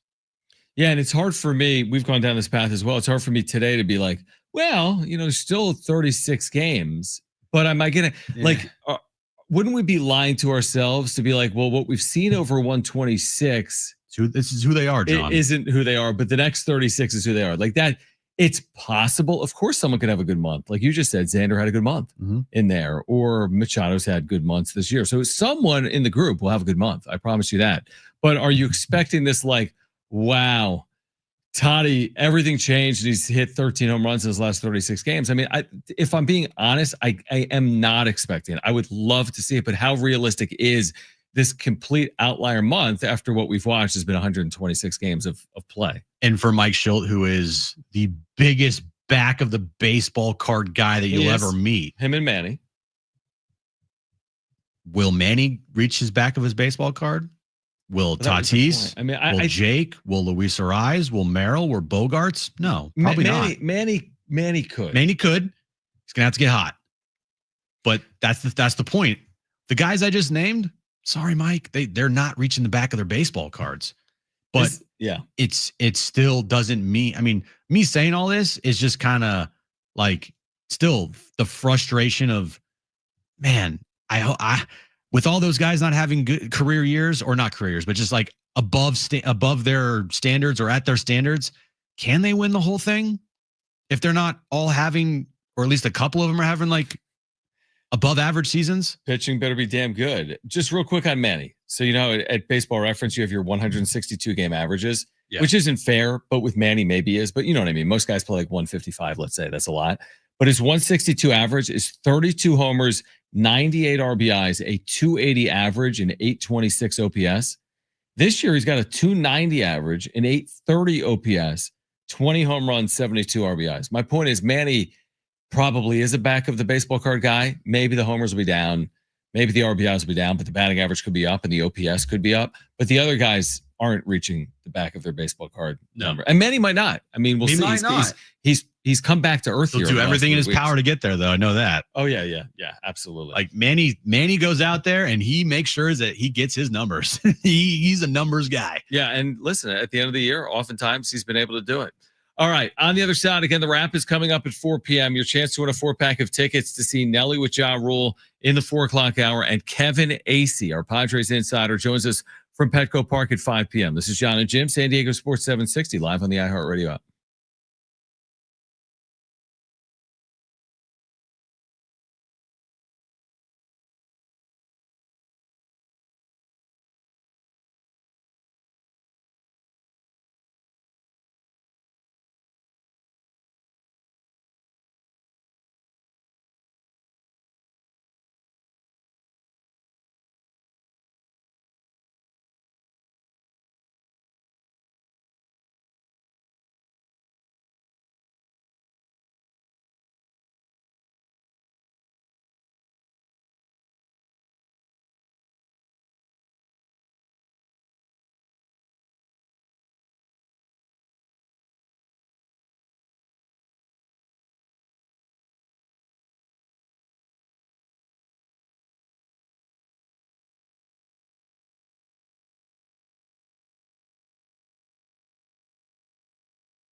All right, Jon and Jim, San Diego Sports 760. I just got tagged in something.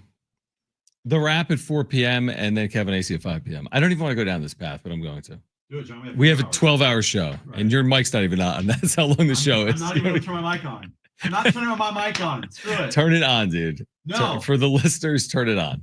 Okay. All right. The reason I bring it up, we referenced the Eno Saris Dennis Lynn piece about Fernando Tatis Jr.'s slug issues, right? His power problem. He's not homering. And then, there's been a lot of commentary on what's gone wrong. I mean, all year, not just because of this article. There's been commentary on Tatis for forever this year, right? Everybody's basically psychoanalyzing Fernando Tatis Jr. at this point. And then sometimes it comes down to something like this, which I got tagged into, which is fire Victor Rodriguez, right? This is not the first time you've heard fire Victor I've been Rodriguez. tagged in things like that as well. So I then get tagged by a loyal, I think, viewer and listener who goes by. You don't have to say his name, John. Why not? You just say you got tagged in this post about Victor Rodriguez. You say these names. Yeah, but not all the time. I never say someone's name. Fine. Say Anyway, the King Mins 00. Okay. But the reason I say it is I think he's a loyal viewer, so I'm not going to discount the fact that he tagged me in it. Okay. He's not like a troll. I'm not. Okay. He's not you, for example. He's not just trolling on the internet. Okay. So he says, I get a lot of S from Jon Schaefer and Jim. He didn't tag you. You've probably blocked him. You should block everyone. I don't block anybody, actually. Maybe. I don't know why I didn't tag you. He says he gets a lot of S from us for bringing it up on their show. The tweets, league bottom batting average with runners in scoring position, league bottom runs scored should just about sum it up. And I just reply, well, what about last year? Mm-hmm. Where they were a top 10 offense. Now, players have changed, and, the National League has changed, or Major League Baseball has changed since last year. But I just can't get behind the idea that Victor Rodriguez has basically been accountable for the lack of offensive success by some of these stars in the lineup this year, when some of these players may have had better seasons as recently as last year when he was their hitting coach. So I get it. Hitting coaches change. I'm not saying he can have his job for forever. I understand the business, but I don't see how putting it on Victor Rodriguez right now solves the issues that they're experiencing. I also do think that if for some reason coming into this year, Victor Rodriguez and the coaching staff decided, you know what, we're going to change our approach this year. I know what we did last year worked out really well, but I want you guys to take more pitches or let the ball travel deeper and like, I don't know, let's change everything up. If they did do that, which I doubt, and then now you see the results of those things, wouldn't you think that they would then say, you know what, actually, let's just go back to what we were trying to do last year, like the philosophy, the mindset. Mm-hmm. And if it's still not working, then guess where it falls on, guys? The players. Yeah, like they've tried. Like this idea that, what Eno wrote, the Padres, man, they must be so far behind. They must not know that. They've tried everything. The season is 7 months. You think they haven't looked at the analytics? You think they haven't looked at the issues with Fernando Tatis Jr.? Everything. I think honestly, one of the issues for me might be the overanalyzation of a struggling player. Sometimes when you have data, you have too much of it, and you have to ascertain what matters. Yeah, I think Tatis is dealing with right now is kind of the same thing that Xander Bogarts was dealing with, where he was just thinking too much. Like just make go and it play. Simple. Yeah, read and react. See ball, hit ball. Like, I know it's easier said than done, and I'm not a professional baseball player, but at the same time, we're not the only ones that are watching Fernando Tatis Jr. and thinking to ourselves, man, that guy is totally in his head right now. And what would I'm being honest here when I say this. What would Fernando Tatis Jr. truly believe in his heart of hearts if he came in today to the clubhouse and Victor Rodriguez was like, you think that makes him a better hitter? He's like, yes, I can do what I want to do. Yeah, like that's not the case. Like, two things can be true. This offense has struggled. They haven't hit with runners in scoring position, and Victor Rodriguez can retain his job. Again, it's not to say he needs to have the job for forever. Shoot, the Padres have gone through as many hitting coaches as any team in baseball, I assume, since 2010. They've had very rarely have they had a hitting coach back, but I don't see a problem with having continuity with the staff. I actually prefer continuity because this team has had turnover so much under AJ Preller that they went through hitting coaches. Every year was a new hitting coach, and they couldn't find the right manager to mesh with AJ Preller's craziness until now. Until they got Mike Shildt. And so I actually do like the continuity with the coaching staff and the manager and the front office. It's needed to be a winning organization. You can't flip over half of your coaching staff every season and change your manager every 2 or 3 years and expect to be a winning organization. And I love it's just too simple, isn't it, Jim? It's too simple to be like hitting coach out, new hitting coach in. So oversimplifying issues. Manny Machado is not going to make $650 million lifetime because he happened to coincide with great hitting coaches. Yeah. He's going to make $650 plus lifetime because he's a great hitter.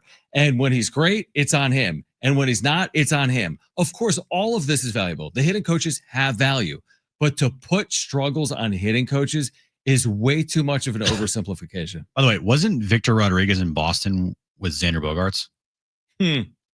And right. So how are we explaining that? Yeah. So Xander Bogarts was an all-star, caliber, almost every year player in Boston when Vic Rodriguez was there. Yet they bring over Victor Rodriguez to San Diego to pair and help out Xander Bogarts, and Xander Bogarts is just average at best. Like, what? So is that his fault or is it the player's fault? Where's the blame? Where is it going on here? Yeah, it's a really weird, it's a chicken egg conversation. And listen, I think oftentimes unfairly is the firing of a manager. Do I think Andy Green would have a better record if he managed this version of the Padres than the version of the Padres he managed? I do. Do I think Jace Tingler would have a better record? Maybe not a great example, but you get the point.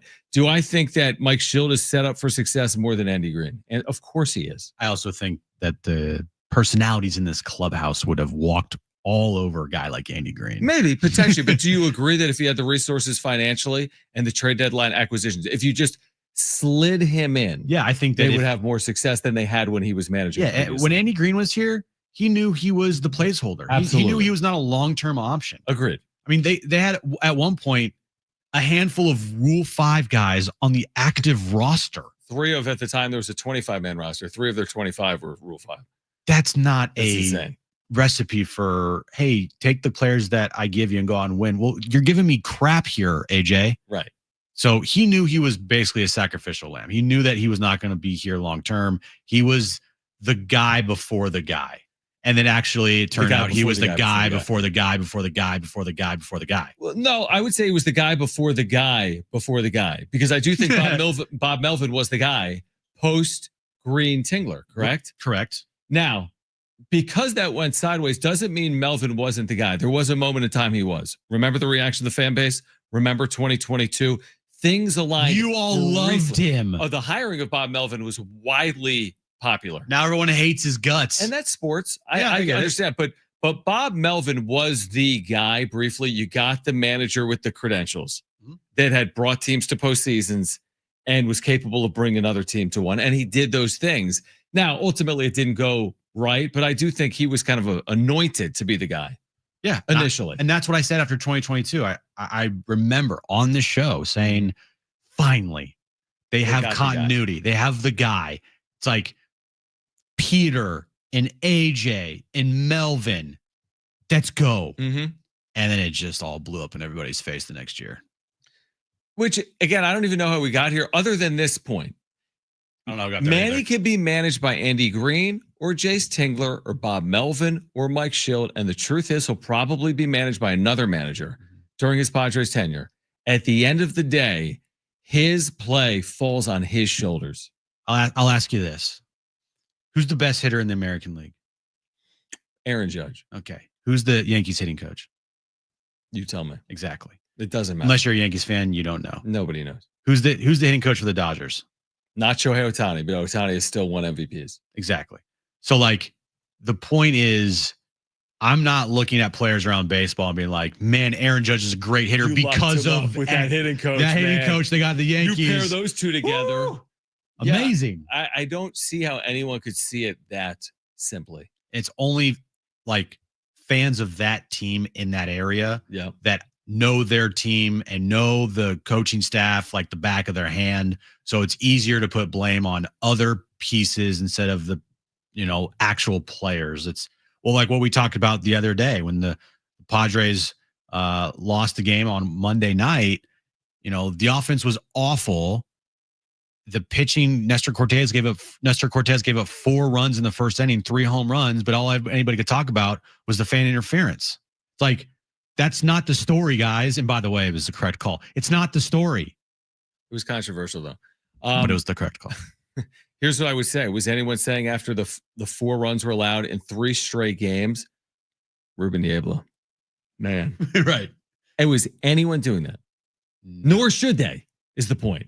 All right, the wrap is on the other side. We're giving away Nelly tickets in the 4 o'clock hour. Kevin Acee will join us at 5 p.m. JP Sears, round 2 for the Padres tonight. Game 3 of their 4-game series. Hour 3 coming up next. Jon and Jim, San Diego Sports 760, live on the iHeartRadio app.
All right, this update is brought to you by Staples Stores. Padres and Giants, game 3 of their 4-game series.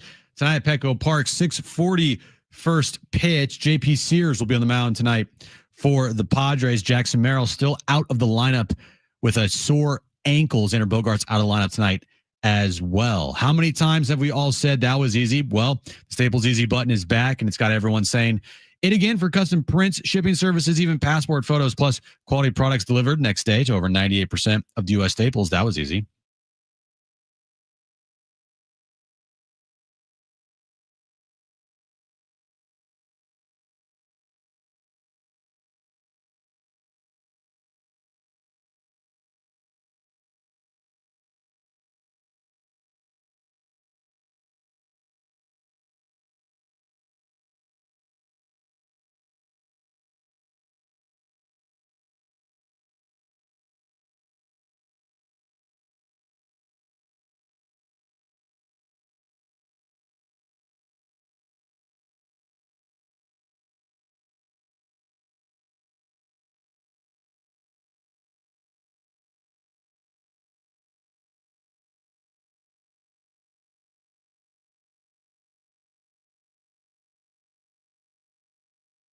All right, San Diego and Southern California, what's going on? This is hour 3 of Jon and Jim. There are 4 hours to the show, so this is hour 3. We're at the half. This is like halftime. I thought you were going to say there's 4 hours left. I'd be like, no, I'm going to punch you. 2 hours left because this is how it works. There's 4. We've done 2. So half of 4 is 2? Half of 4 is 2. 2 plus 2 is 4? Look at you, man. You have surprise. What did you say? We were having the division realignment discussion last night, Brent, on the wrap-up show that we had here. Yeah. You know, about, hey, what would you do with the divisions if you added teams and how would you split it up? And like at one point you're like, I'm gonna need your help probably here at some point because we're doing the geographic realignment. Geography. And the part that like caught me off guard the most was you just randomly said, you're like, Pittsburgh. That's in Pennsylvania, right? I'm like, it is. And that was like where I'm like, I'm done with this conversation. I don't even want to I'm not going to do the geography conversation. But yes, you were right with Pittsburgh. I was right. You've been right on a lot of this stuff recently. Sometimes it's just luck. Like, no, I know it's luck. I just guess and that's right. And I'm like, I knew it. Correct. Anyway, we have Kevin Acee joining us in 1 hour. We'll give away Nelly tickets this hour. And right now, let's get to this. It's time for the wrap. Presented by Sombrero Mexican Food. Check out their website at sombreromex.com. Is next Thursday's opener against Stony Brook a must-win game for the Aztecs? It's never too early. It's a Wednesday. It's a Wednesday, guys. We're grasping a little bit. We need content. We have things. We're going to hear from Mike Shildt. My answer might surprise you, John.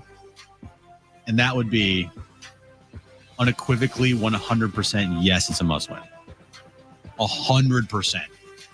You cannot right? lose to Stony Brook. Yeah, but these are your father's Seawolves. Yeah. Is that their mascot? Yeah. Like you didn't know that. And here's the thing. What do you know about Stony Brook? Let's play the geography game. Their mascot's the Seawolves. Correct. Let's play the geography game. I'll stop there. No, don't look at Brett. Don't look anywhere. I don't know where it is either. No Jim, chat, no help. You're on an island. Stony Brook? Where is Stony Brook? What stone is Stony Brook near? You got no help. Give me a city or a state or like a country. Country's USA. Is it in Texas? Stony Brook in Texas. Yeah. Is it in Georgia? No. I have no idea. So it could literally be what in like to you it could be like extended San Diego County, or it could be you could Toronto. give me 1,000 guesses and I probably wouldn't guess. Well, there's only 50. I was gonna say you only need 50. Well, I'll give you 50. Okay. I meant like if to point on a map, I'd be like, I can't find it on a map. So you've never in your life in any capacity, you're like, I'm curious where Stony Brook is. Not one time. Like John. me? You've never thought about Stony Brook in my life other than the next week here where they played the Aztecs. Remember when he like completely bashed what he called Furnham, but it was Furman, and then they upset UVA, who had like won the national championship. Yeah, but then the Aztecs beat them up. Smoked them by 30. The answer. Are you curious? How curious? I'm very curious. Here's another question for you. Is it within 1,000 miles, within 2,000 miles, within 3,000 miles or 3,000 miles or further away from San Diego? It's within 1,000 miles. No. I don't know. Mileage. It's on Long Island. It's in New York. Oh, and it would be. I want to know distance. That's my next guess. I'm thinking it's over 3,000 miles. That's how far it would be. It is 2,859 miles if you want to drive it. It's that far. Anyway, I agree with the must win, especially now that Jim doesn't know where it is. Now I know it's in Long Island. Now, I will say this 8-4 last year, as you remember. Stony Brook was 8-4 last season? They were 8-2. Wow. And they led in their 11th game, 30-10 in the fourth quarter. They lost. What a year for Stony Brook. And then they lost Sea in the last Lions. game. Just But do you know what they were the year playing before? great You football. don't know the answer. They were 0-10 the year before that. Ooh. So from 0-10, new coaching staff, 8-4 to opening up in San Diego. What conference are they in? CAA, which used to be the Colonial, is now the Coastal. Come on, Jim, clean it up. My name's John Schaefer, and I remember know my everything first about time- college football. I remember my first time being a sports talk host. I'm kidding. Is it like a prerequisite that you need to know Stony Brook and where they are? Yes. Okay. If you're calling the game next Thursday, yes. Yeah, that is true. Yeah, for him. Next question. That was fun. Well, let's keep this going. Is this a must-win series for the Padres? Do you know where the Padres play? They play on a map somewhere. They play somewhere. It's not a must-win series, but man, you'd feel kind of down if they end up only splitting this series. Right? Right. If they win tonight, it's an absolute must-win series because, you want to take 3 or 4. But, yeah, it wouldn't feel great if you split going into the weekend against the Dodgers because what if the Dodgers win the next 2 against the Rockies? So you would fall further back. Then you're 3 back. Without a tiebreaker. 3 back with only 3 left to play against them. And they have an easy schedule along with, you have an easy schedule as well, but So it's still. getting harder and harder. Yeah, you need to take these next 2 games. If you have any hopes of winning the National League West, it's go time here. Yeah, I would agree. I think in terms of winning the National League West, turn it on right now and win these games at home where you're winning 2/3 of the time and you got the Dodgers coming here. And I don't think it's easy. JP Sears followed by Dylan Cease. That's not guaranteed. Right. So the offense needs to show signs of life, which they did show yesterday. But it would be very encouraging if the Padres won their next 2 games heading into that Dodgers series. Yeah, I think everyone would appreciate that. Everyone would appreciate that except the San Francisco Giants. Next question. Is Scotty Scheffler on a Tiger-like run? Well, he is playing amazing golf. He's won how many majors this year? 9. It 2? was only 4. He's won 2, yeah. Very good. How many has he won here in the last, what does he have now lifetime? Is it 4? He's a 4. Only 29. He's won a couple Masters. He's not there yet. Okay. He's going to need to get the Tiger Slam. And if he got the Tiger Slam, then you can start talking about Scotty Scheffler in the same sentence as Tiger Woods. But, he's not far off. He's playing at a level where it's every time he goes out, he's on top of the leaderboard or lurking somewhere in the top 10. It's insane, right? Yeah, he is by far and away the best golfer in the world. He doesn't have that same presence as Tiger. No, of course not. But, kind of a little bit. If he's, if you look on the leaderboard and he's 3 shots behind you, You're watch winning. out. 18 wins in his 20s, 4 majors in his 20s. Now, we know things can change. We've seen this with other young golfers before. Feels different with him. I'm with you. It doesn't feel like it's a Tiger-like impact in terms of winning majors, but maybe he's not that far off.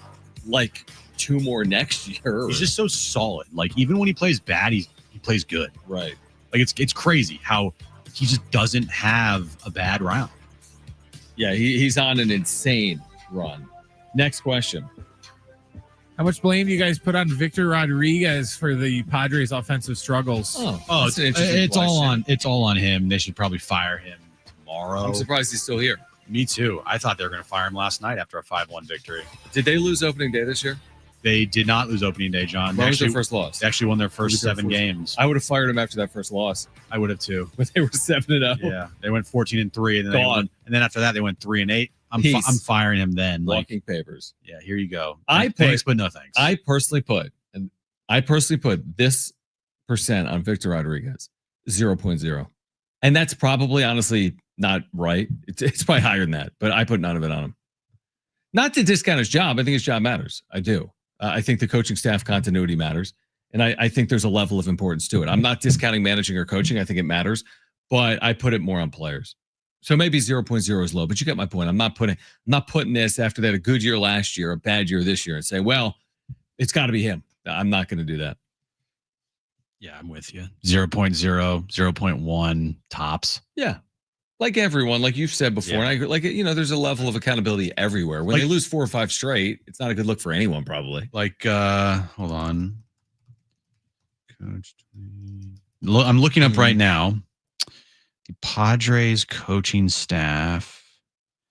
Who? Okay, so here's my point. All right, everyone's like, oh man, Fernando Tatis Jr. This is all Victor Rodriguez's fault. Then bring back, who is it? Damian Easley. You know why? Because in 2021, the Padres hitting coach was Damian Easley. Right. And Toddy hit 42 home runs. Get him in here. So bring him back. Right.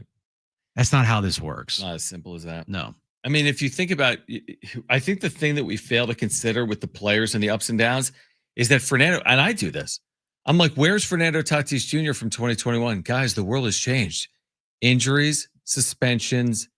Think what has changed. The Fernando Tatis Jr. from 2021, that player, now it's not to say he can't do it again, but if he did it again, he would do it differently. He's had massive injuries. I mean, broken leg, reconstructed shoulder, broken wrist. He broke his back as well, I think. Did he? That was in the minors, but still. Okay, before then. But you know what I'm saying? As in, the 2021 Tatis didn't deal with a broken femur, a reconstructed shoulder, and a wrist that was set wrong and had to be surgically repaired. Well, he was dealing with a sublux shoulder for like the whole entire season, but not surgically repaired, and maybe fought it off initially because of some of the things we've talked about. Surgically repaired shoulders, even on position players. As I said yesterday, if you just take away the 2021 season, because that's the outlier season with Tatis. Yes and no, though. He's 19 and 20 are good years. They're good years, but he also didn't play a lot. You're right. You only played 60 games in 2020. Now, it would be different if they played 162. You're right. That year, he was on pace to hit well over 40 home runs. He had a big-time year. He was pacing to be like a top MVP candidate. I think he finished third that year in MVP voting. Behind Manny, too, right? Didn't Manny finish second? No, because Manny finished second one time. Okay. Manny finished second in 2022. Okay. And then Toddy finished third in 2020. Okay. Bryce Harper won it. No, 2021, sorry. 2021, Tatis finished third, and Bryce Harper won in 2021. I don't know where Tatis finished in 2020. I need to know this right now because, Oh, he finished top 10, but Manny finished higher than him. Manny was third in 2020. Yeah. Okay. Right. But now I'm curious because where was Tatis I'm going to say 7th or 8th. He was, Jim, 4th. Okay. So 3rd in Rookie of the Year on 80 games, 4th in MVP in the short year, 3rd in MVP in 2021. Those were his first 3 years. Mm-hmm. I get it, but also the outlier. I get the outlier. The gaudy yeah. stat 162 year, even though it wasn't 162, it was 2021. Yeah. I think to expect him to be that player is, I get it. It's not going to happen. And I hope to be, I would love to be proven wrong on that. I would love Fernando Tatis Jr. next season to put up a 40 home run year, but I'm not going to be counting on it at all because he is closer to this player, which is a good player, but he's not an elite top 5 player in the sport. If you added what he's doing this year offensively, if you added power to him getting on base a ton, his walks, all that stuff, right? His defense, that he's a top 10 player in the sport, maybe even better than that. But that's like saying, yeah, well, if easier Dylan said than done. allowed 30 fewer earned runs, he'd be Right. top Exactly. 5 pitcher as well. Exactly. All right, on the other side, we're going to hear from Mike Shildt coming up, pregame comments with the media. We'd love to hear from you as well. 877-767-4760. Plus, we're giving away Nelly tickets with Ja Rule later this hour. And Kevin Acee will join us at 5. It's Jon and Jim.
All right, Jon and Jim, San Diego Sports 760. I had something so critically important to discuss with you. It was like, what is this music? Can't wait. I don't describe that music. Like, what does that remind you of when you hear it? Yeah. It reminds me, let me think. That's That's good. good. For a second. Like, is it the end of a bad like Lifetime movie? No, it feels like it's in the middle of a bad Lifetime movie. Like we're on a beginning of a road trip, and this is like our scenic road. Yes, a road trip song of a really bad movie. Yeah, I'd buy that. But anyway, I had something I wanted to tell you, which is kind of important since we do a radio show. Keep thinking. It'll come to me at 6. Baseball, basketball, football. It's somewhere in that category. It's somewhere in the sports world. I mean, it was like soccer, hockey. No, man, it was controversy. It was so good, dude. It would Manny, Tatis, Merrill. For our listeners, it would have been like some of the best Jon and Jim ever. Like it was college football, NFL. No, I know sport. I'm just trying to give you like hints to what you were thinking about. Man, I'm so enraged right now. Like seriously, I'm enraged. I hate that happens. Oh. Do we have any national program? It was something very important. I'm serious. It was pertinent. Important. We were gonna make our listeners' drives better. Man. But we will hear from Shildt. Come on, man. We're gonna talk to Kevin Acee. Now I'm very curious to hear this. Well, now I'm looking at like all tabs to see what I was looking at. Like, well, you have a million tabs on your computer, so it might take 50. you a while. I got my Stony Brook distance to San Diego tab. Yeah. I got my baseball reference tabs. Your card tabs. I got a little bit of that. Don't tell anyone. I will think of it. If it's not today, it'll be this year, next year, or within the next decade. I can't wait that long. Jon and Jim. I know. Man, I'm infuriated by it. Well, that was a nice little e-break there. It is. I know. I mean, it's my fault because I also e-braked you because of that really bad music that brought us back. To no one's fault. It's just it may have actually happened right in there. Like I think I was maybe going somewhere, and then you're like, "What is this music?" Yeah. Maybe listen back to it so we can hear like what you were trying to say. No, you can't reconstruct it. Like I bet isn't this an interesting thought? Hear me out. Let's just go an entire segment. Hear we're trying to think, hear me out, though. Like guess what you were trying to tell. Hear me out. Me. Imagine this concept. I'm going deep here. It sounds like I'm like doing drugs or something. Imagine this idea. Okay. Someone has probably forgotten like the greatest idea ever. And then never remembered it again. What? And then we never ended up like getting to Mars. Because this guy had an amazing idea about how to get to Mars, but then he forgot it. Like he lost his train of thought. Like what if someone who would have invented the internet in like 1888 had the thought in 1888, but then forgot it? Would we have had the internet 100 years earlier? Are you on drugs right now? What was in that chocolate bar over there? My point is, like, have you ever thought about that? Like, have you ever thought about something like you wake up from a dream, like that is such genius. It's the middle of the night. Like, I'm definitely doing that tomorrow. Then you wake up in the morning, like, I have no idea what I thought about, but I remember something overnight and it was amazing. Usually if I think of something that I'm like, yo, this would be amazing, it's probably already been invented. Well, it's not solely from an invention perspective, but or it's probably been thought of. I'm like, I'm going to write a novel about me write a novel. You're not writing a novel, but short story, picture book, a sentence, a word. Yeah. I don't know what I'm talking about. I mean, we're trying to get you there, Jon. Like we're trying to get you those brain waves moving here to see if you can figure out what you're trying to say. Because it was apparently the greatest thing it's gone now in the history of this show. Potentially. That's my point. I'm saying, what if I lost my best talking point in 4 years of doing this with you? Does it matter though? It does to me. Does it as much to you when you just start naming like random states and like? Well, I'm trying to think of what to do to help you remember this. Here's the issue with the show, and it's not an issue. Here's why the show it theoretically works. I attempt, because of my play-by-play background, I worked in the minors. What? I attempt to, like, I have a professional tone to me, do I not? You do. Very professional. You have a tone like You're not Son worried. You're not worried about tomorrow and like maintaining your job, right? Like you're whoa. Am I wrong? Okay, if that were the case, then I'd be cursing out like a sailor right now. No, I don't mean it to that extent, but you're not holding it back. Like you're not concerned. I'm gonna say, hey, look, that guy sucks. Correct. And I'm not going to do that. I mean, I will say it. You will say it. You've opened up here a little bit. Yeah, because I've got you. I know I've got you to a point where you're a little more firm with some of your takes. Yeah, no, I agree. You're not beating around bushes here, right? But what were you trying to get at with me? I have no idea. You saying I'm not professional? No, I'm saying why it works is this yin yang. Oh yeah, like a lot of times, with like back in the day, like 25 years ago, it's like you have like broadcaster with like ex-athlete, and that can work because you're like, oh, the broadcaster's buttoned up, the ex-athlete is like you know what I mean? Yes, I do. I do know. I'm saying what it works is I'm like the buttoned up one, and you're the one that's like you don't even have buttons. I'm off the cuff. Correct. So, what's the point here? I'm not sure. But because you forgot your point, and we've got an entire segment right now talking about nothing to try to figure out what you were trying to say. It's like a Seinfeld block right there. A whole segment about nothing. The next segment, John tries to find his keys. Yeah. Next segment, I'm going to try to recall what I forgot. In addition, we're going to try to find the audio of Mike Shildt speaking with the media. Busy has spoke with the media. Kevin Acee is going to join us at 5. We are giving away Nelly and Ja Rule tickets in 15 minutes. So we have things to discuss. 70470. Start your message with team. What was John thinking about? 877-767-4760. What do you think John was thinking about? Wrong answers only. Wrong answers only. Exactly. All right. Stay with us. Jon and Jim, San Diego Sports 760, live on the iHeartRadio app.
All right, this update is brought to you by Staples. Padres and Giants, game 3 of their 4-game series tonight at Petco Park. 6:40 first pitch. Jackson Merrill still out of the lineup tonight for the Padres, with JP Sears on the mound for the Pods, making his second start of the year for the Padres. Many times have we all said that was easy. Well, the Staples Easy button is back. It's got everyone saying it again for custom prints, shipping services, even passport photos, plus quality products delivered next day to over 98% of the U.S. Staples. That was easy. I still have not thought of my profound statement, talking point that was going to change the course of San Diego sports talk history. Maybe I will. But Mike Shildt has found the words to speak with the media this afternoon, which is very good news. That's good, because if he didn't know what to say, might be a little bit of a problem. Right, exactly. So coming up in about 10 minutes, we're giving away these Nelly and Ja Rule tickets. So we'll do that in about 10 minutes at 4:45. We have Kevin Acee joining us at 5 p.m. This is Mike Shildt, 3 or 4 minutes with the media just a few moments ago. It starts with what JP Sears needs to do to be successful tonight. Yeah, excited about JP getting back, excited to get him in the organization. We knew him just based on how our pitching was getting set up with Cortez and some other moving parts with Darvish, that, he was going to get the 1 start in Arizona, and then we knew he was going to get back to El Paso. But we also knew he was coming back, and he's pitched well down there, and we're just, what the expectation is, JP's got an arsenal that just go compete, throw strikes, work ahead. Let's throw up a 0 in the first and kind of go from there. It's given a chance for everybody, I think, to get to know each other also. That's right. The organization, understand who he is. And have there been any changes or anything that he's worked on since he's come over? There's always going to be like a little bit more of this, less of that, sweeper. I don't want to say too much because, but yeah, there's been intentionality about what his arsenal is, how he should use it, and when he should use it against righties and lefties. And presumably just a little bit more comfortable for him now, kind of getting the organization coming back. Yeah, I think that's going to be important. I mean, listen, now one thing with JP, he has had a couple of different organizations, so, he's got accustomed that can be hard to transition into a new organization, but it's still just that. It's a transition, and so I think he's gotten more comfortable and is able to go do it, and he's ready to compete tonight. Yeah. Xander down the lineup today, is that part because of the just physical beating that he's taken in the batter's box last couple of nights? It's a combination of things. Our regulars post, as most of us know. And so, in the stretch we're in, him taking a little bit of the beating he's taken, it just made some sense to give him a day to kind of reset. He was hit by the pitch and he's traveled off the shin. Was it either of those, or is it just It's just a combination. I mean, Xander, to make it clear, could play today and has played through worse. He just, hey man, let's just take a break. And another thing is that can get lost potentially, not on me at least, is Jose Iglesias being able to play has been a benefit, and so. When he gets an opportunity to play at the expense of others sometimes, and in this case, it's at the benefit of Bogey getting a day off his feet. How's Jackson? Jackson's doing overall. Jackson's good in the sense of the imaging continues to be negative, and we feel comfortable and confident, even more so today, that there's nothing structural or long-term really in play here. But there is some bone bruising, which can take a while to heal, and there's some discomfort that's still taking place that we're going to continue to work through. And his improvement's been incremental, but it's been small increments. And so, hopefully can take, a step or two, pun intended maybe, or no pun, but, to the next step. And but if not, we got to evaluate now that we're getting into day, 4. Close to day 4 after the day, that whether he needs to take the 10 days or we can expect him to get back into the competition this weekend.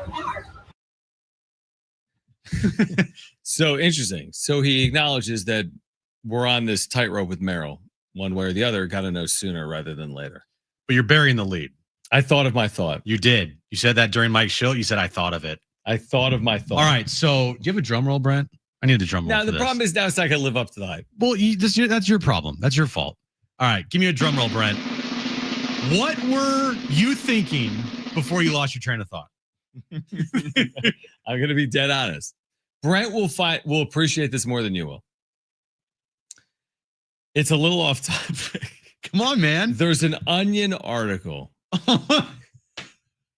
Because I said it to Jim earlier. There's an Onion article. And of course, the Onion being the satirical, Satire, right? Satirical like newspaper, but So like a online fake outlet. article is what you were thinking of? I was, and this is why, I found this to be comical. The headline of the article was Pirates under fire for directly marketing the team to children. And then this quote is incredible. Hear me out. It is deeply irresponsible to lure kids into becoming Pirates fans before they're emotionally equipped to handle the kind of disappointment and chronic underperformance this franchise will almost certainly inflict on them. National Child Safety Council spokesperson Rebecca Amoroso. That was my point. Oh my gosh. I just thought it was good. It's not even a talk. We can't even have this conversation about that because it's a fake article. It's a fake article. I just thought it was funny. I guess it isn't going to change the course of sports talk radio in San Diego history, but I had a thought that I lost. And then, however, it came back to me. I said, I have my thought. And I didn't want to not share it with you, even if it was a dumb thought. Yeah, you're right. That did not live up to the hype, like at all. It did not at all. Like, I not thought even close. It's funny. You sent it to us in the group chat this morning. You and Darnay. And Darnay 5 hours later was like, that's hilarious. I mean, it's funny. Now, again, is it earth-shattering for radio? No, it's not earth-shattering. I do like the graphic that was made via the Onion. With the like quote from the child safety like advocate. What's their mascot called? He's like a bird that's a pirate. What's his name? What is the Pittsburgh Pirates mascot? Once you say it, I'm gonna remember. Yeah, It's on like the tip of my tongue. Mascot name. It's like Birdman. Isn't it like Buckeye or something? Birdman. Pirate Parrot. That's it. Pirate Parrot. The Pirate Parrot. Well, anyway, introduced in 79. This graphic has Pirate Parrot. Yeah. Like holding two kids. Yeah, like that's not right. Exactly. Wow. Anyway, it didn't live up to the hype. No, it didn't. Basically, this story of our careers. It kind of actually crashed and burned. But it's okay. But here's what I was going to say. Let's get back to Merrill then. Okay. Because Shildt, like you heard the way he answered it. He kind of paused like, Jackson's doing good. Yeah, that's him trying to lie. Right. Because they don't want to give away actual injuries on the team, nor do they want to give away anything that they would deem a competitive disadvantage because they're very paranoid about that stuff. Very paranoid. Mm-hmm. And if he's not playing today, and if he doesn't play tomorrow, then he's 100% going on the IL. They're not saving him for this weekend. If you're not ready to go by tomorrow, you're going on the IL. Right? That would be my expectation. You don't typically play a man down. There's no real reason to do it. Obviously, he's better off being healthy. And there's a reason he's been out. The man that they would bring up would be like Tyler Wade, and that's basically like playing with a man down anyway. That's another fair point. It's like, is it preferred to just say, you know what, as opposed to the 10-day IL, he's going to need a week, but let's just take the week because we'd prefer to have him available for the 8th day as opposed to have Tyler Wade. Right, because Tyler Wade brings nothing to your team. But if Jackson Merrill you're right, the 8th day is like, by the 8th day is I'm good. ready to go. Then you don't have to wait 2 more days. And you know Merrill is going to be kicking and screaming if he thinks he can get back and the Dodgers are here Friday. 100%. And you're right. It's not solely on that. Listen, Manny Machado's gone on the IL and he can put up, he could put his foot down. But at the end of the day, you got to do it. Only reason why he went on the IL is because his bone was literally broken. I know. He was basically forced. He's like, I have to go on the IL. I don't want to, but I have to. But I feel like it's the same thing maybe with Merrill. He's not going to want to do it. I understand you got a Dodger series lurking on deck, but if you need 10 days to get your ankle right, or if you need 2 weeks to get your ankle right, whatever it is, get the ankle right. It's way more important. I want to know if it is a high ankle sprain or like a regular ankle sprain. I mean, it's got to be more than just your like run-of-the-mill grade 1 ankle. There's got to be something there because these athletes are, with the training staffs and their ability to get these guys on field, it's got to be something more than just you or I rolling our ankle. Because they know what it is. They know if it's a high ankle or not. Yeah. Now, high ankles are way more than days. That could be weeks. Yeah. So that's what I'm wondering is like, what is the severity of the ankle sprain? Because it wasn't like his ankle twisted at a 90-degree angle. No, it didn't. But it did twist in a way that it could end up being a high ankle sprain. We just don't know. It didn't look great. He stayed in the game and has now missed 3.5 games. Yeah. Sunday, followed by through today. That's a good amount of time. He's 22. Yeah. So it's obviously something of significance. If he returns in the next couple of days, it's definitely not a high ankle sprain because you can't return not in 4 days. 4 days no from way. that. It would just be a mild one. But you got to make sure that you're like 100% or close to it, because the last thing you want is to be thinking about that and then re-injuring yourself because you're compensating for that injury. I just want him at 100%. And if he's 100% in a couple of days, that's amazing. If it takes another week or so, then that's fine for me. I just want Merrill. I think it's preferred to get Jackson Merrill back to 100%. All right, call right now if you want a free 4-pack of tickets to see Nelly with Ja Rule a week from tonight at the North Island Credit Union Amphitheater. A great giveaway and prize valued at hundreds of dollars. A 4-pack of tickets to see Nelly with Ja Rule. First 2 callers will be contestants for Trainwreck Radio, our trivia game. Call right now, 877-767-4760. Again, 877-767-4760. Call right now. First 2 callers will be contestants for trivia. We're playing for a 4-pack of tickets to see Nelly with Ja Rule a week from tonight at the North Island Credit Union Amphitheater. Again, the number to call is 877-767-4760. Call right now. That's next. Plus, Kevin Acee, our Padres Insider, at 5 p.m. on Jon and Jim.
All right, Kevin Acee, the latest on the health of the Padres, including Jackson Merrill and Xander Bogarts. He will join us coming up at 5 p.m. Getting us ready for Game 3 of this 4-game series between the Padres and the Giants. JP Sears back in a Padres uniform.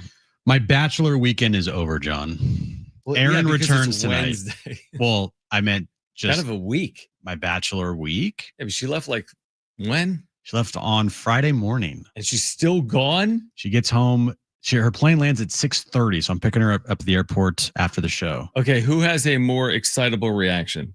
Bentley the dog, who like literally lives for Aaron. Now you guys are married.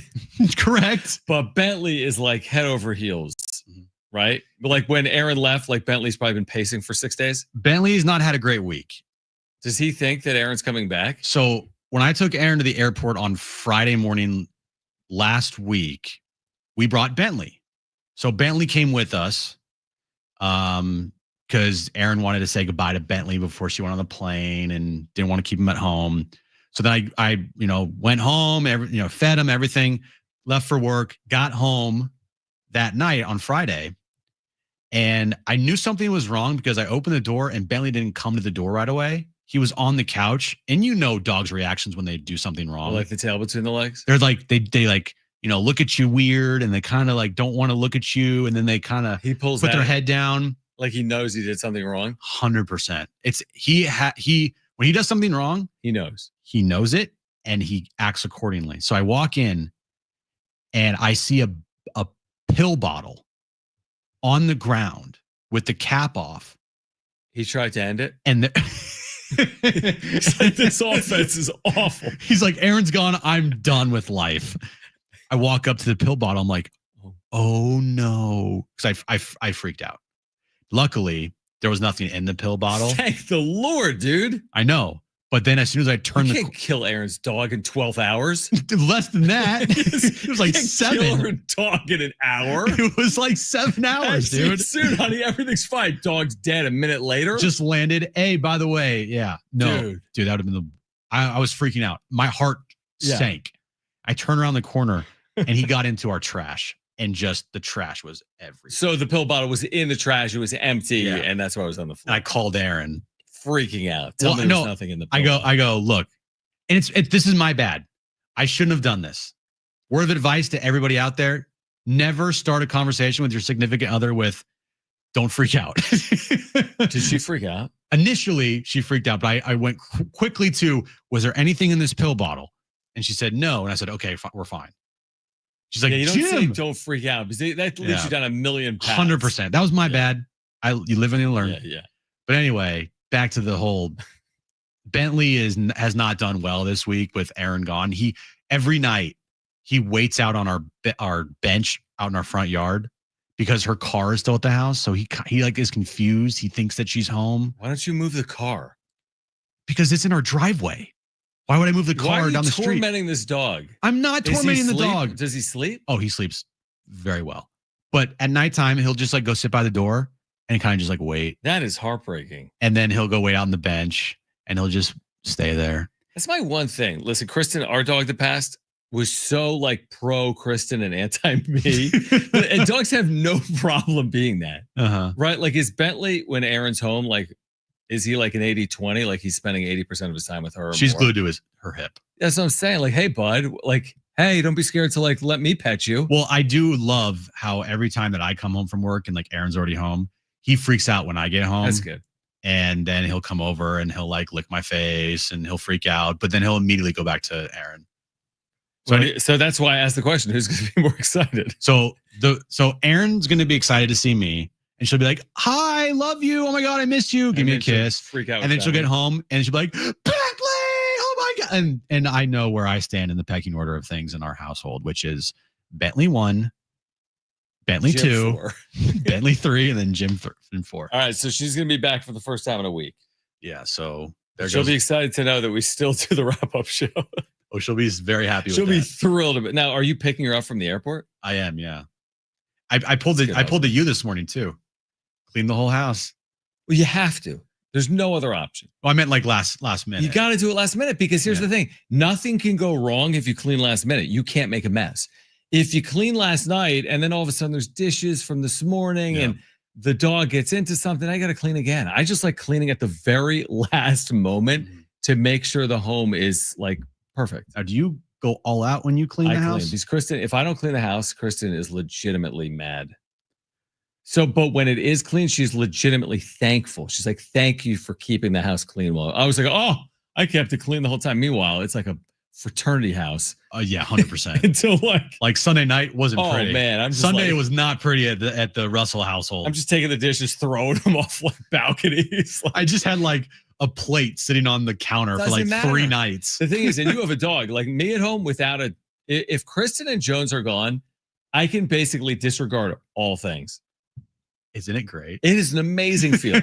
I'm not making the bed. I'm putting stuff on the floor. I'm not picking up my clothes and putting them in the laundry. Do you feel like making the bed is overrated? Yes. Who is seeing? I was thinking about that this morning. As I was thinking about it because what I did was I washed all the bed sheets to make sure that all the bed sheets were clean. That's a good move. And I was making the bed, and I'm pretty sure out loud I go, "Why am I doing this?"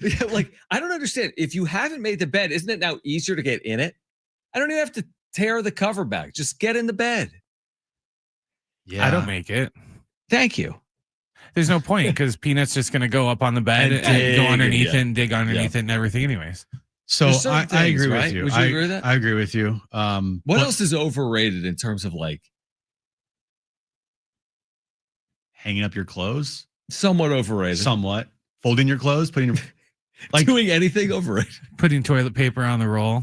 Not necessary.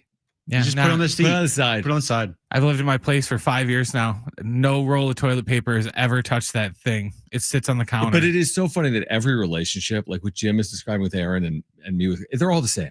But I will, yeah, they are. You know what I'm saying? But what I will tell you, I've been with Aaron now for 3 years, is that this past weekend, while the house wasn't like spotless like it is right now, and there were some, clothes around the house. It wasn't like a pigsty. It wasn't like a fraternity house or anything. Right. But I did feel kind of weird because I'm so used to a clean house. Like Aaron does an amazing job. You're like, hey, Aaron, where are you? Yeah, Aaron, you need to clean this house. No, I do. I clean too. The problem is Aaron doesn't like allow me the time. She just does it. Right. So I'll be like, I'll clean the house. I'll clean the bathroom later. And she'd be like, "Too late. I'm already cleaning it." I'm like, "Okay, well, I guess I don't." See, I feel that way sometimes. I'm like, I'll do the dishes. And then she's doing the dishes. I'm like, just give me 1 second. Like I'm bringing this to Jones and then I will do the dishes. That's Aaron. No, I got it. Yeah. I'm like, no. Aaron. And then the next day she'll be like, you didn't even do the dishes. I'm like, 100%. I offered to do the dishes. 100%, dude. 100%. The dishes. And I appreciate Aaron because she actually enjoys that stuff. But like she also, doing the dishes. but I know that she also appreciates like, it's like, I want to do this all the time, But anyway, you basically have to split up the duties. You have to. Anyway, my house is spotless. I Swiffered the floors. I vacuumed. I did all the dishes. There weren't that many dishes anyway, so it wasn't that bad. I washed the sheets. I cleaned the bathroom. I scrubbed the toilet. You think it's spotless? We don't know what Bentley's up to today. Well, you know what? I made sure to move the trash can so he couldn't get into so he couldn't freak out. But he's really good with that. He'll freak out one day because he doesn't like change. He saw Aaron leave and he just lost his mind. But after that, he's okay. It's just he doesn't understand where she's at. Imagine if he could write. He'd be like, "Dear Aaron, long last love, how hath the days?" You would write the most ridiculous. We talk about that sometimes. Me and Aaron go, I wonder how Bentley would sound if he could speak. Do you ever think about that? Yeah, 100%. And you know how he would sound? Like he's ready to end it all until Aaron comes back. I'm pretty sure. Mommy.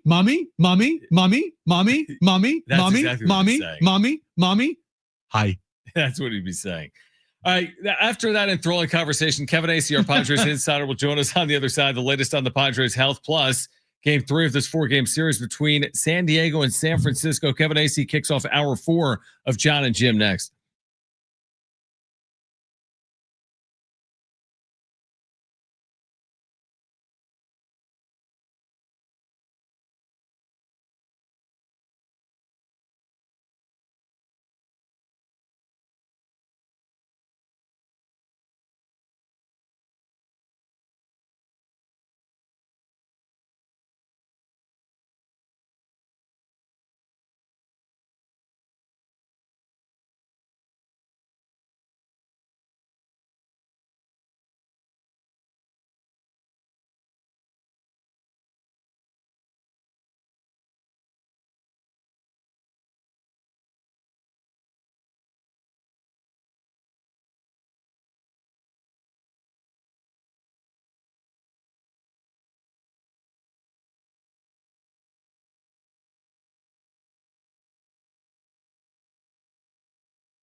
All right, this update's brought to you by Staples Stores, Padres and Giants. Game 3 of their 4-game series tonight at Petco Park. Padres ended their 4-game losing streak last night, beating the Giants 5-1. Nick Pivetta picked up his 13th win of the year. JP Sears will be on the mound tonight for the Padres. Jackson Merrill once again out of tonight's lineup. How many times have we all said that was easy? Well, the Staples Easy button is back, and it's got everyone saying it again for custom prints, shipping services, even passport photos, plus quality products delivered next day to over 98% of the U.S. Staples. That was easy.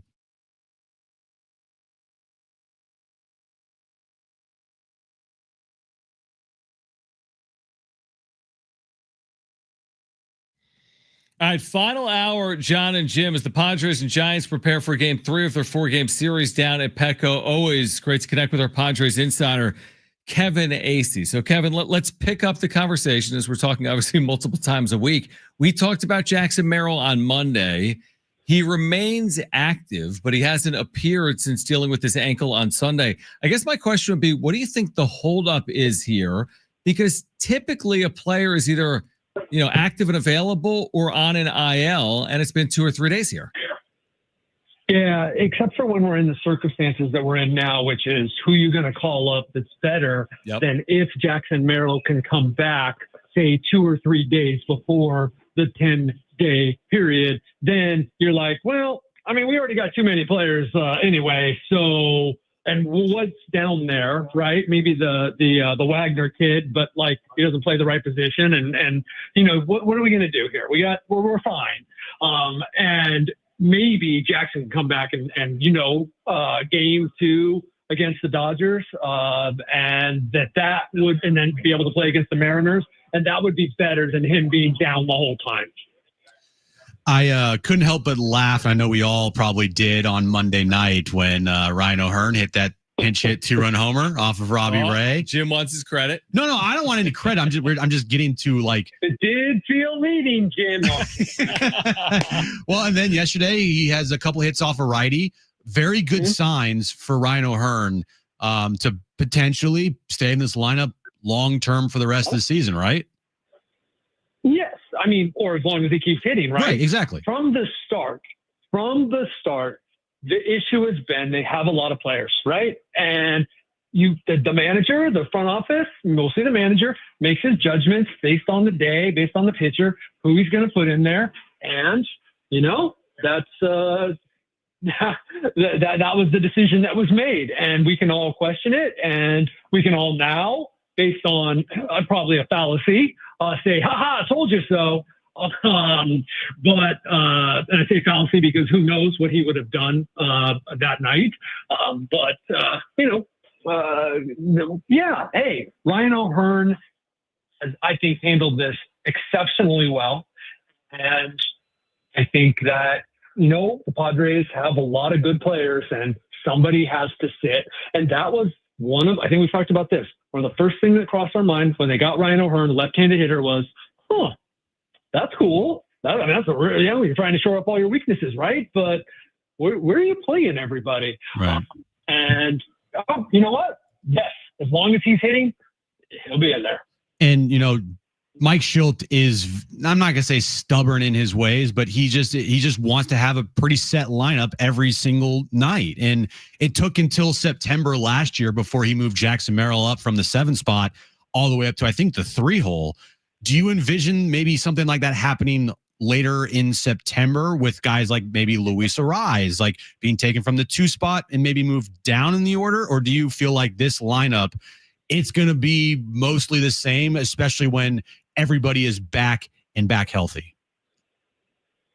I do think there is some merit to what you're saying, if we want to use the word stubborn or whatever. I also think, I'm not sure Jackson would have been in those positions to hit all those important home runs if he hadn't been where he was in the lineup. I also, and maybe this year shows you a little bit, maybe, I don't know, but I also think it was really smart to keep Jackson Merrill down in the lineup last year for a while.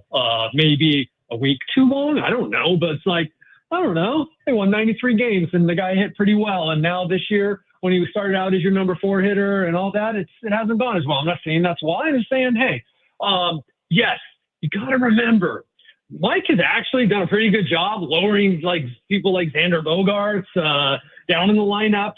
Like, so I'm not saying he's afraid to or that he's averse to moving a veteran down. That's a huge deal to move Luis Arraez down in the order. A huge deal. Plus, like, Luis Arraez has 4 doubles in the last 4 games. Luis Arraez has more 3-hit games. Well, there's 2 guys I think tied with him. He has the most 3-hit games in the major leagues this year. Yes, is he batting .290 and that's bad for Luis Arraez? His on-base percentage not very good. But it's like Luis Arraez can also have some pretty good games. So I think we talked about that. Like you don't care what my opinion is. I don't think that that's the move. But that really wasn't your question. Your question was, will Mike Shildt do it? If he does it, it'll be a while, I think. I mean, the adage typically in baseball is like it sorts itself out. Like you'd rather have, like you're describing, you'd rather have the 10 or 11 position players for 9 spots as opposed to the alternative, which is 6 or 7, or you'd rather have the 6 starters for 5 spots as opposed to the alternative. But it is kind of interesting the way this is sorting itself out. Kevin Acee is our Padres insider. Here's my question. It's about Michael King. Because I forget when Mike Shildt said it. Was it post game last night or before the game yesterday? He was a little cautious in terms of saying we'll see on King in terms of when he'll be back. Like he didn't want to put the cart in front of the horse. Is your expectation he will be back pitching in Seattle when he's eligible to come off the IL or not? I don't think so now. I'm about to put it out there that he's going to throw a sim game on Sunday. So that would mean that we're looking at Minnesota. So if everything goes well. So I don't know how long that sim game is going to be, but he did throw, a pretty full bullpen the other day. Maybe it just depends on how the sim game goes. But the thought was they were going to have him do a rehab start until they decided today that he's not. So I don't think that he's turning around for Seattle then. So that gives him a little extra time. Just to clarify, was the knee an issue of his ramp up, or has that been like an underlying issue for a little while now? Like where did the knee pop up initially? When he was working back, and then like a lot of these guys do, right? Like Joe did. Remember last year, all the little things that or was it 23? I forget, where he pushed himself a little, 23, I think, pushed himself a little too hard. Like Michael King probably should have said something.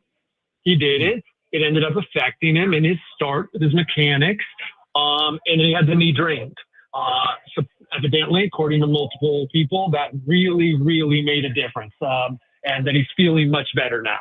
But it happened as he's ramping up, and he felt it. He did, and he downplayed it because he wanted to come back, and he thought he could do it. And he got out there and he pitched, and no one has said that's the reason he only went 2 1/3 or whatever it was. But it did affect him in that start. So hey.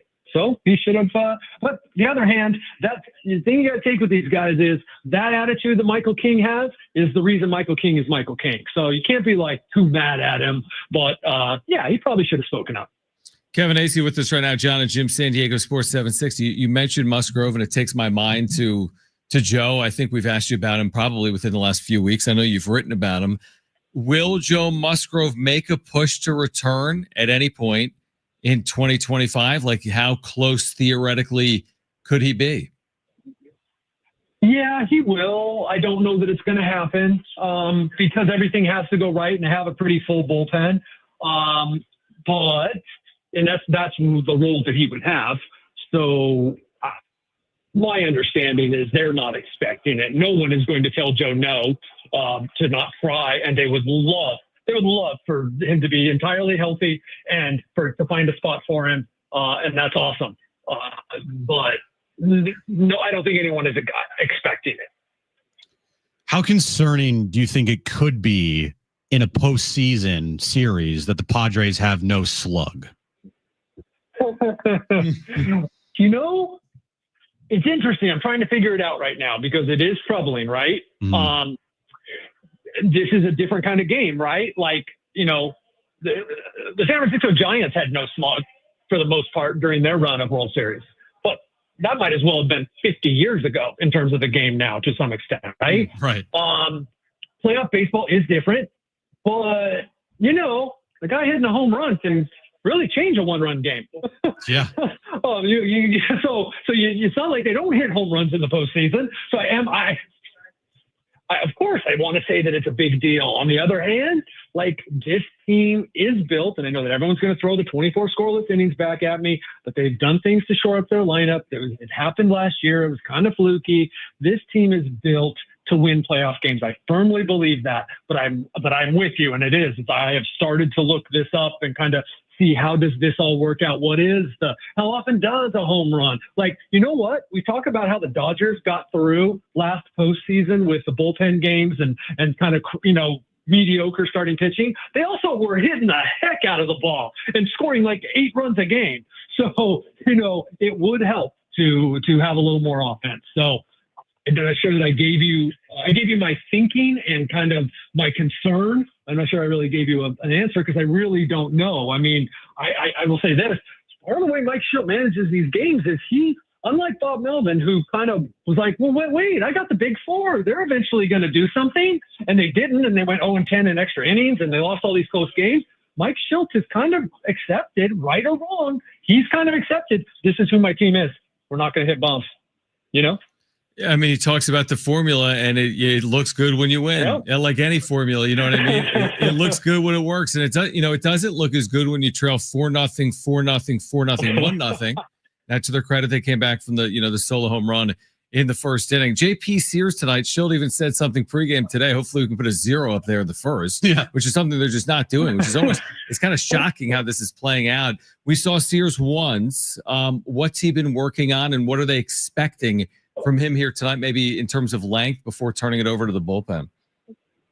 I don't know exactly what it is, but obviously there have been some changes. You don't come into a new organization where Ruben Nebel is in charge of the pitching and then go down and work, the AAA manager, Pete Zamora. You don't go down there. Like, there's obviously some different stuff. So I don't know if we're looking for different sequencing or a bigger use of the sweeper or the changeup, I guess, was a big deal, that they thought he could use that more. So we'll be watching that tonight.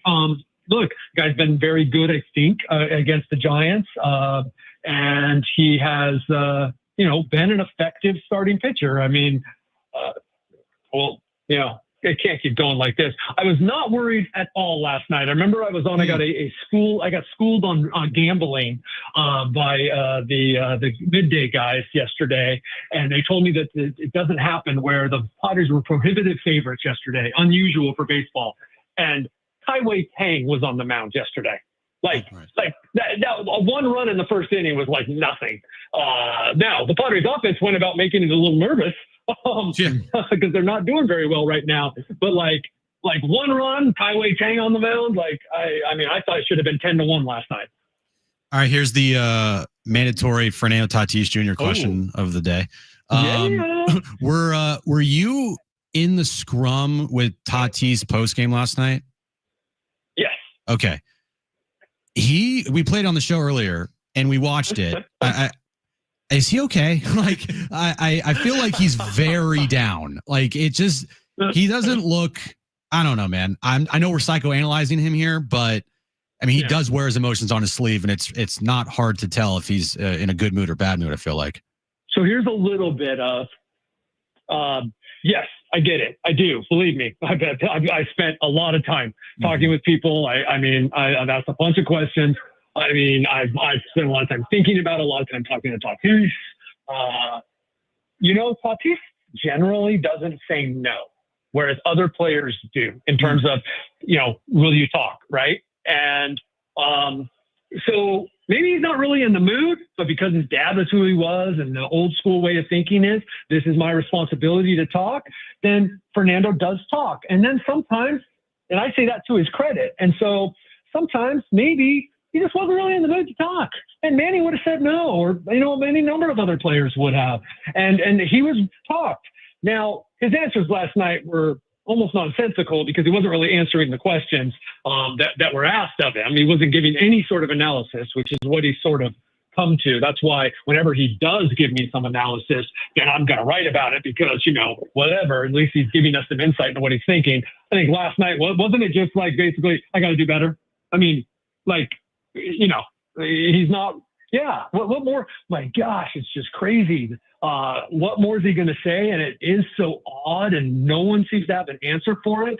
And I do caution people against psychoanalyzing, other than if we have a degree. But I, in this case, it's kind of like, yeah, that has to have something to do with it that he's so down. It just does. It's a different dude that we're seeing. It's a different guy. Because I just feel like everybody around him in that organization and they all feel like Fernando's having a great year, except for Fernando Tatis Jr. Now, some of that is to remind Fernando, right? To send a message to Fernando, right? Like, yeah, I know, I get it. You're great, man.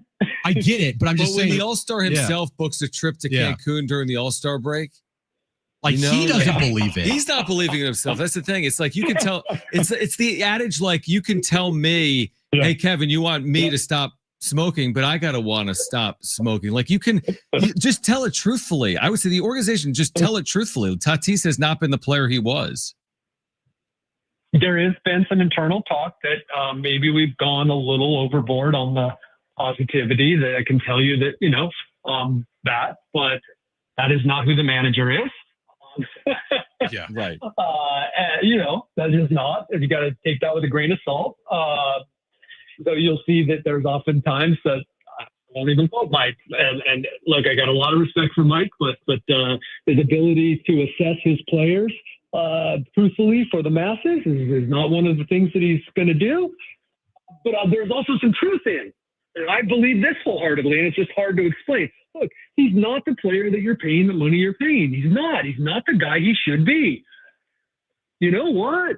He's your leadoff hitter with a 420 on base percentage in the last 2 months. Like, that's better than what he was for the month and a half, 2 months before that. And so there is some truth in that. And I'm wondering, I just started this, me, Kevin Acee, just saying, as I think about this every single day, have we reached a point where they're just going to try to get through this season and figure it out next season? Because, not that they're not still working with him, not that they're not hoping he doesn't hit 10 bombs between now and the World Series parade, but I'm just saying, like, what is going to change this year? What is going to change this year? It's a great point. It's like, at some point you just got to say, go out there and hit. We're not going to go analyze every single swing of yours. Just go out there. Right. And if you produce, you produce. And if you don't, there's another year regardless of whether you produce or not. Kevin, always appreciate it. Let's psychoanalyze Tatis on Friday. And a few other people, everything. Yes, it'll be great. Talk to you guys. Thanks, Kevin. Kevin Acee, our Padres Insider, brought to you by the all-new Jamul Casino Resort, the Players Place. We react on the other side, Jon and Jim.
All right, Jon and Jim. We went long there with Kevin Acee. We're here until 6.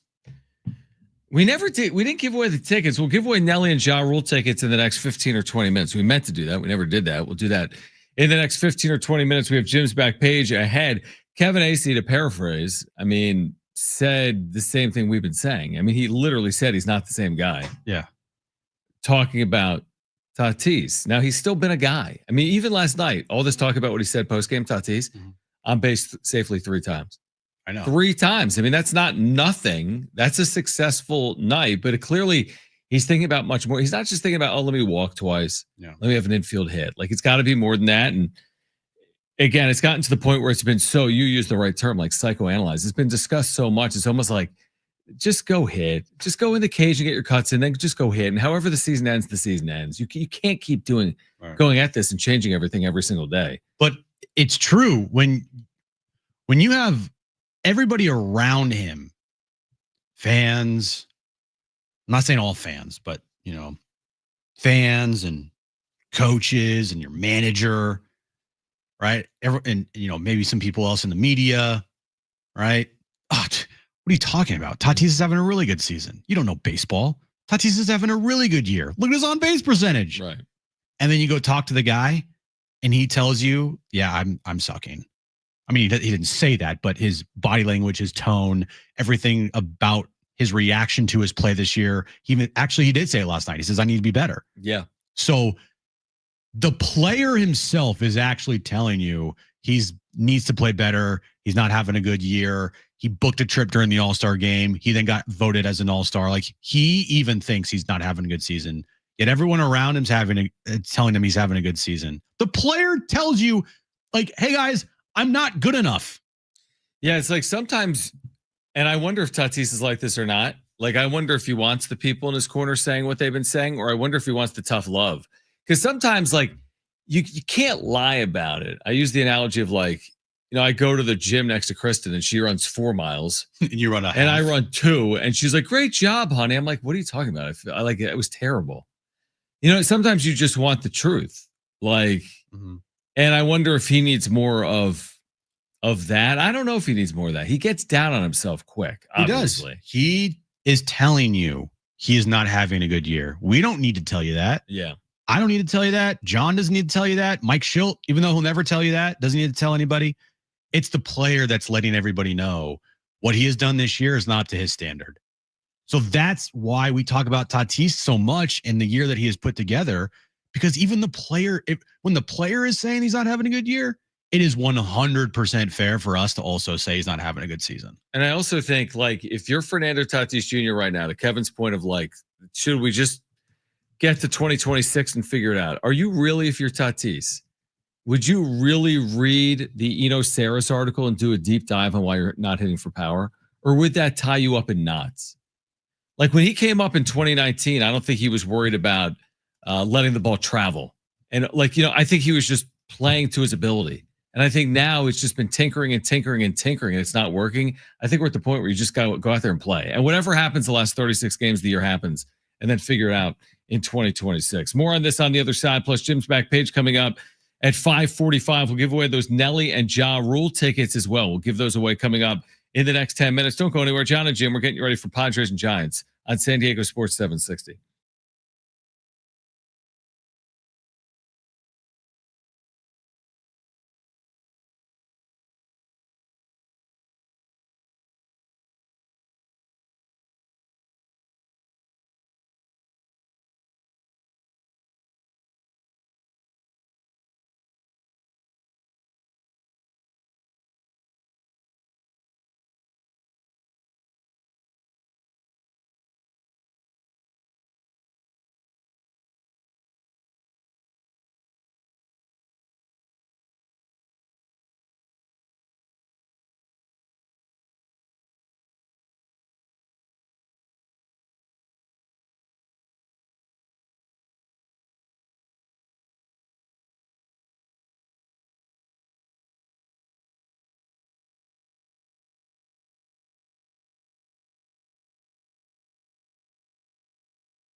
This update is brought to you by Rapid Radio's Padres Giants, game 3 of their 4-game series. Tonight at Petco Park, 6:40 first pitch. JP Sears on the mound for the Padres. And once again, Jackson Merrill is out of the starting lineup tonight.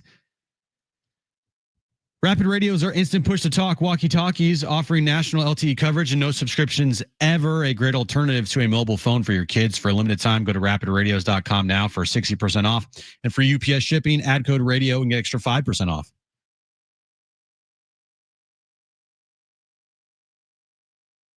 All right, we'll give away these Nelly and Ja Rule tickets in the next 10 minutes. We have Jim's back page coming up. Getting you ready for Padres and Giants. He made the point, Kevin did, that you made, which is, well, while most players may go on the IL when dealing with an injury, if you don't have a better option, what's the point? Right. If you don't have a better option, maybe you just keep them active. And whoever they would bring up to replace Jackson Merrill would likely not see the field because of the depth of position players as it is. Unless you brought up a pitcher. But I mean, I don't even know where they are in the whole pitcher position player. Sean Reynolds. But isn't there something right now in baseball with the 26-man roster that limits the number of pitchers you can have on your roster? That's probably the case. Whatever that number is they're at probably is my guess. So they can't substitute position for pitcher. You send down a pitcher, you probably have to bring up a pitcher. I don't know exactly. Someone probably does, but it's not like you can just, hey, it's the last weekend of the season. We have 9 position players and we have 20 pitchers. Yeah, exactly. Or the other way, we've used our last 4 starters. Now we're going to bring up 4 position players because we don't need these starters the last day of the season. So there's rules in place on that. But I get what he is selling and what you're selling, which is like, if you don't have a better option, and if he's day to day, then just let him be day to day. Because if he can come back this weekend against the Dodgers, amazing. Even if he can't, maybe he comes back next week. And what are you really losing out on when you're deep anyway? Yeah, play with a man down or put Jackson on the IL to bring Tyler Wade up. You're probably better off just playing a man down. Yeah, like I don't know how that's received in a AAA clubhouse. You know, when a player is dealing with an injury and there's no one recalled to the major leagues. But what does that tell you about all those guys? Like, we actually don't need you. You have a guy with like a 1,500 OPS in the minor leagues. I know it's not the same position. Barry Bonds. You have a guy in Luis Camposano that every night it's almost becoming comical. He's done it again. Not 1, but 2 home runs. I want to see every single night. He is doing something ridiculous, right? Every tweet from El Paso is, you won't guess what just happened. He's homered again. It's his second 2-homer night in the last 2 days, right? That's basically what's been playing out. All right, so I want to look at his splits. What's he done recently? Recently? I don't know what he's done recently, but here's what he's done overall this year at El Paso in just 81 games. Okay. This is becoming my favorite bit. 327. Jeez. With a 439 on base, a 616 slug. That's a 1,055 OPS, John. He has 21 homers and 74 RBIs on the year with 21 doubles and a triple in 81 games. Okay, so if you double that, because 162 is a major league year. Now, he's been a little different in the major leagues. He's 0 for 21. He hasn't necessarily lived up to that. No. If you double everything, tell me how many RBIs? He would have 148 RBIs on the year. And 42 home runs. 42 home runs, 42 doubles. Dude, that's like a Bonds-like season. A 1055 OPS with a 327 batting average and a 440 on base. That's better than Barry Bonds. Bonds never had that many RBIs in a season. Well, that's because he walked so much. That is true. That is true. But the point is the point, which is like, that is gaudy. I mean, you don't hear of that. You don't hear of that anywhere. Like Bonds, the most RBIs he had in a season was at age 36 when he hit the 73 home runs. How many? 137 RBIs. But he also was walked 177 times. Here's the laughable part about the Campy conversation. We're going to get to September 1st and rosters can expand, and they're going to call up Will Wagner. I know. Right? Or Tyler Wade, because yes, Mike Shildt loves Tyler Wade. They're going to say they value they value winning. And what they're going to sell you on, and again, it's right in the formula. Shilt's telling it to you, plain as day. We have a formula to win, right? With the starting pitching and the tack on a run here or there, play good defense. What they're telling you is they're not going to get fooled by the gaudy numbers. Like, they don't think Luis Campusano's coming up and hitting 20 home runs for them. They'd prefer positional flexibility and good defense. Right? I mean, it plays into the mold of what they've created at the Major League roster. I'm telling you right now, Luis Campusano can hit home runs in each of his next 9 games, and it can be September 1st. And there's a very good chance you're going to see Will Wagner or Tyler Wade.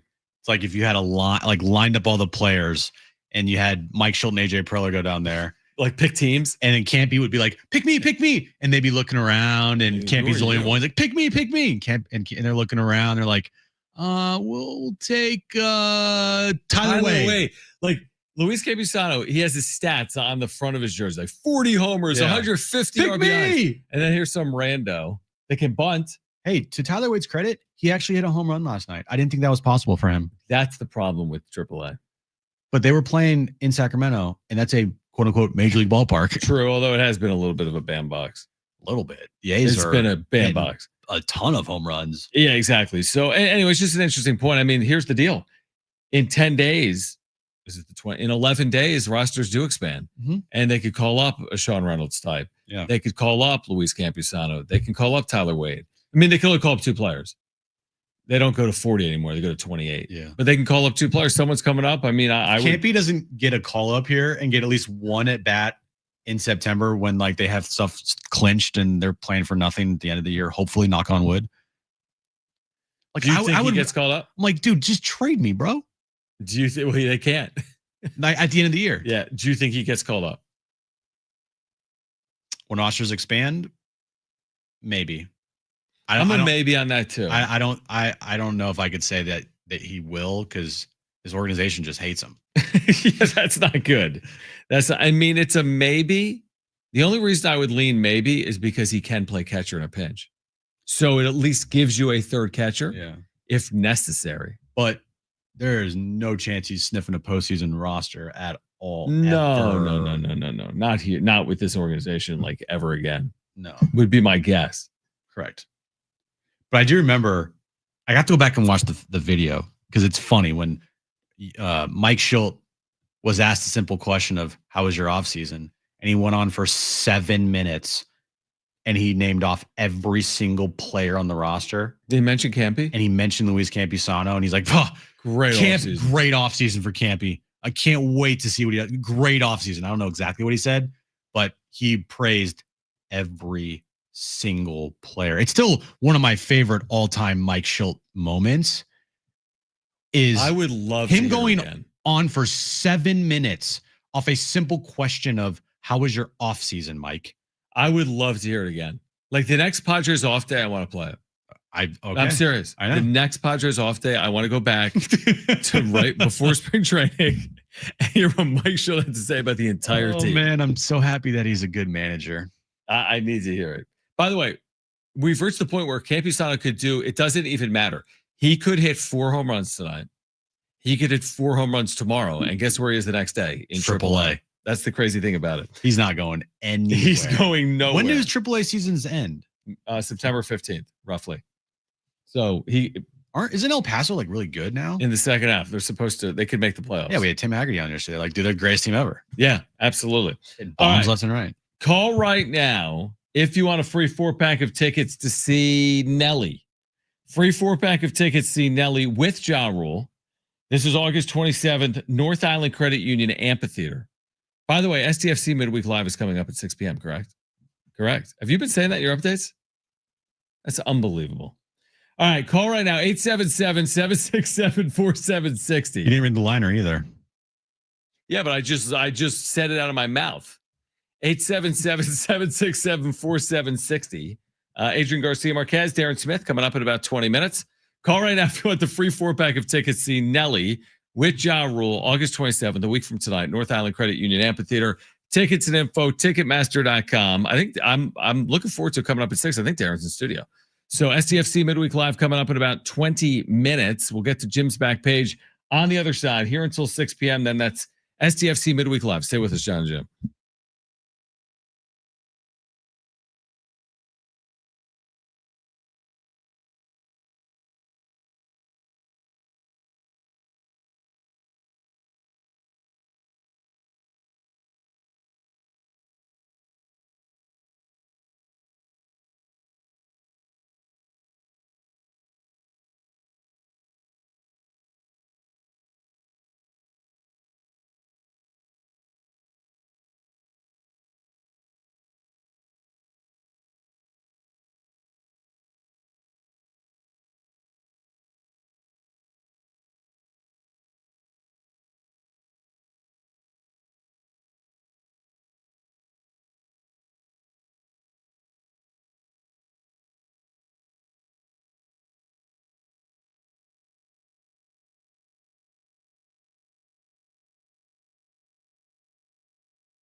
All right, as you heard, 6 p.m. SDFC Midweek Live. Adrian Garcia Marquez, Darren Smith. You're going to hear from Mikey Vars, the head coach, and others. You're going to find out the latest on SDFC coming up at 6 p.m. right here on San Diego Sports 760. Padres Giants, less than an hour away. Now, Game 3 of their 4-game series. And then tomorrow, the afternoon game, by the way. Yep. So we'll be reacting to that tomorrow on the show. What do you got? We listened to Mike Shildt. Did he mention that Jackson Merrill had like some bone bruising? He may have. You were playing some like video on your phone at the time. I was? No, I wasn't. Yeah, you were like 2 minutes in. I don't think I was. I think I was doing that during the commercial break. No, you were listening to something. Anyway. Bad on our part. Reacting to that. Because what? Dennis is reporting that's what it is? Yeah, he said that Mike Shildt said imaging on Merrill's left ankle continues to be negative, but there is some bone bruising, which can take a while to heal. I didn't hear that. Brent, you have this? Do you have that? The answer on Merrill? I thought I heard him say that. Okay. Give me a second. Again, when Mike Shildt speaks, sometimes I goes in one ear, the out the other, because I know what he's going to say. Except for this instance, yeah. Because I'm like, wait, you disclosed an injury, right? You said he had bone bruising. Let's hear. We're gonna hear in a second because we played it earlier. You can just play it, Brent. Well, he's queuing it up. Oh, okay. We don't need the whole. This is like 4 minutes. Oh yeah, no, I know. I thought gonna cue it up to the answer. Thought he had it, but no, he's trying. Anyway, it says that the Padres haven't put Merrill on the injured list, but his status for this weekend against the Dodgers appears questionable, according to Dennis. Okay. Well, again, if they have them, they have them. If they don't, they don't. It goes back to our initial point. What other options do they have? Mm-hmm. Yeah. So, I mean, bone bruise. I don't know what that means. In terms of severity, I'm not sure what it means either. Or timeline. Bone bruise doesn't sound great though. No, it really doesn't. All right. So, you hearing it, Brent? Do you want to play it? Just play from there. Yeah, it's fine. Or not. Okay. I'm listening. I know we can't. Our listeners can't hear. Put it on the air. Right. Put it on the air. Yeah. Jackson's doing overall. Jackson's good in the sense of the imaging continues to be negative, and we feel comfortable and confident, even more so today, that there's nothing structural or long-term really in play here. But there is some bone bruising, which can take a while to heal, and there's some discomfort that's still taking place that we're going to continue to work through. And his improvement's been incremental, but it's been small increments. And so, hopefully can take, a step or two, pun intended maybe, or no pun, but, to the next step. But if not, we got to evaluate now that we're getting into day, 4, close to day 4 after today, that whether he needs to take the 10 days or we can expect him to get back into the competition this weekend. Okay, so he said it. No pun intended there. Take the next step or two. No pun intended. Yeah. But he literally said it, and we're like, yes, and we're like, man, that's breaking news. Breaking news. He's got a bone bruise. Such an idiot. That's why it is so important. This is one of the best skills in the world. Not to knock you. To me, one of the best skills. Now, you didn't hear it either. I didn't hear it either because you were playing like a Britney Spears I wasn't song. playing anything. I'm trying to go back on the YouTube. I'm positive you were watching something. I am positive, and I will find it. I thought I was listening to when he talked about Jackson Merrill. Everything else he said doesn't matter. Only thing that mattered was about Jackson Merrill. And listen, I'll take the blame for it too, but it is a great skill to be able to listen. Because you catch things like that. It's a great skill to force yourself to listen to everything Mike Shildt says. True. I agree with that. We hear him so much. It's hard. I agree. Yeah. Do you want to get to your back page? Sure. Let's do it.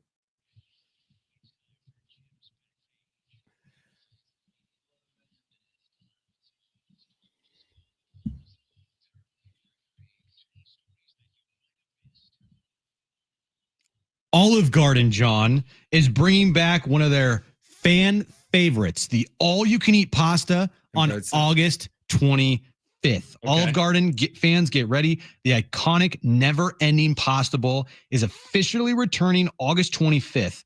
And this year's deal promises unbeatable value and new flavors. For just $13.99 per person, guests can enjoy unlimited pasta, plus their choice of super salad and Olive Garden's famous breadsticks. The offer runs through November 16th. Yeah, you know my favorite part of that? The smaller bowls that they keep bringing you out. Oh, because it gets smaller and smaller. Yeah, your first portion will be a normal plate of spaghetti or whatever you get, but then the next one's going to be like a half a portion, and then it's going to get smaller, and then eventually they'll just bring you like a coffee cup of spaghetti in it. So customers can mix and match from classic pasta options like fettuccine, spaghetti, angel hair pasta, and rigatoni, pairing them with sauces including Alfredo meat sauce, creamy mushroom, and the new spicy 3-meat sauce for additional $4.99. Diners can add unlimited toppings such as meatballs, Italian sausage, or crispy chicken to elevate their meal. Did you say the price? I wasn't listening. This whole time, you're dogging me for not listening. I know, but at least I admit. What's the price? $13.99. That's not bad. No, that's amazing. I was thinking maybe you were going to tell me $17.99, $19.99. Well, if you add on stuff here, like if you add the 3-meat sauce, that's $4.99. Gotcha. Do they give you forks? That's $4. Yes, they give you. You have to eat with your hands. Yeah, eat their hands. Do they give you breadsticks? Yes. Dude, and you weren't listening at all to that. No. I wasn't.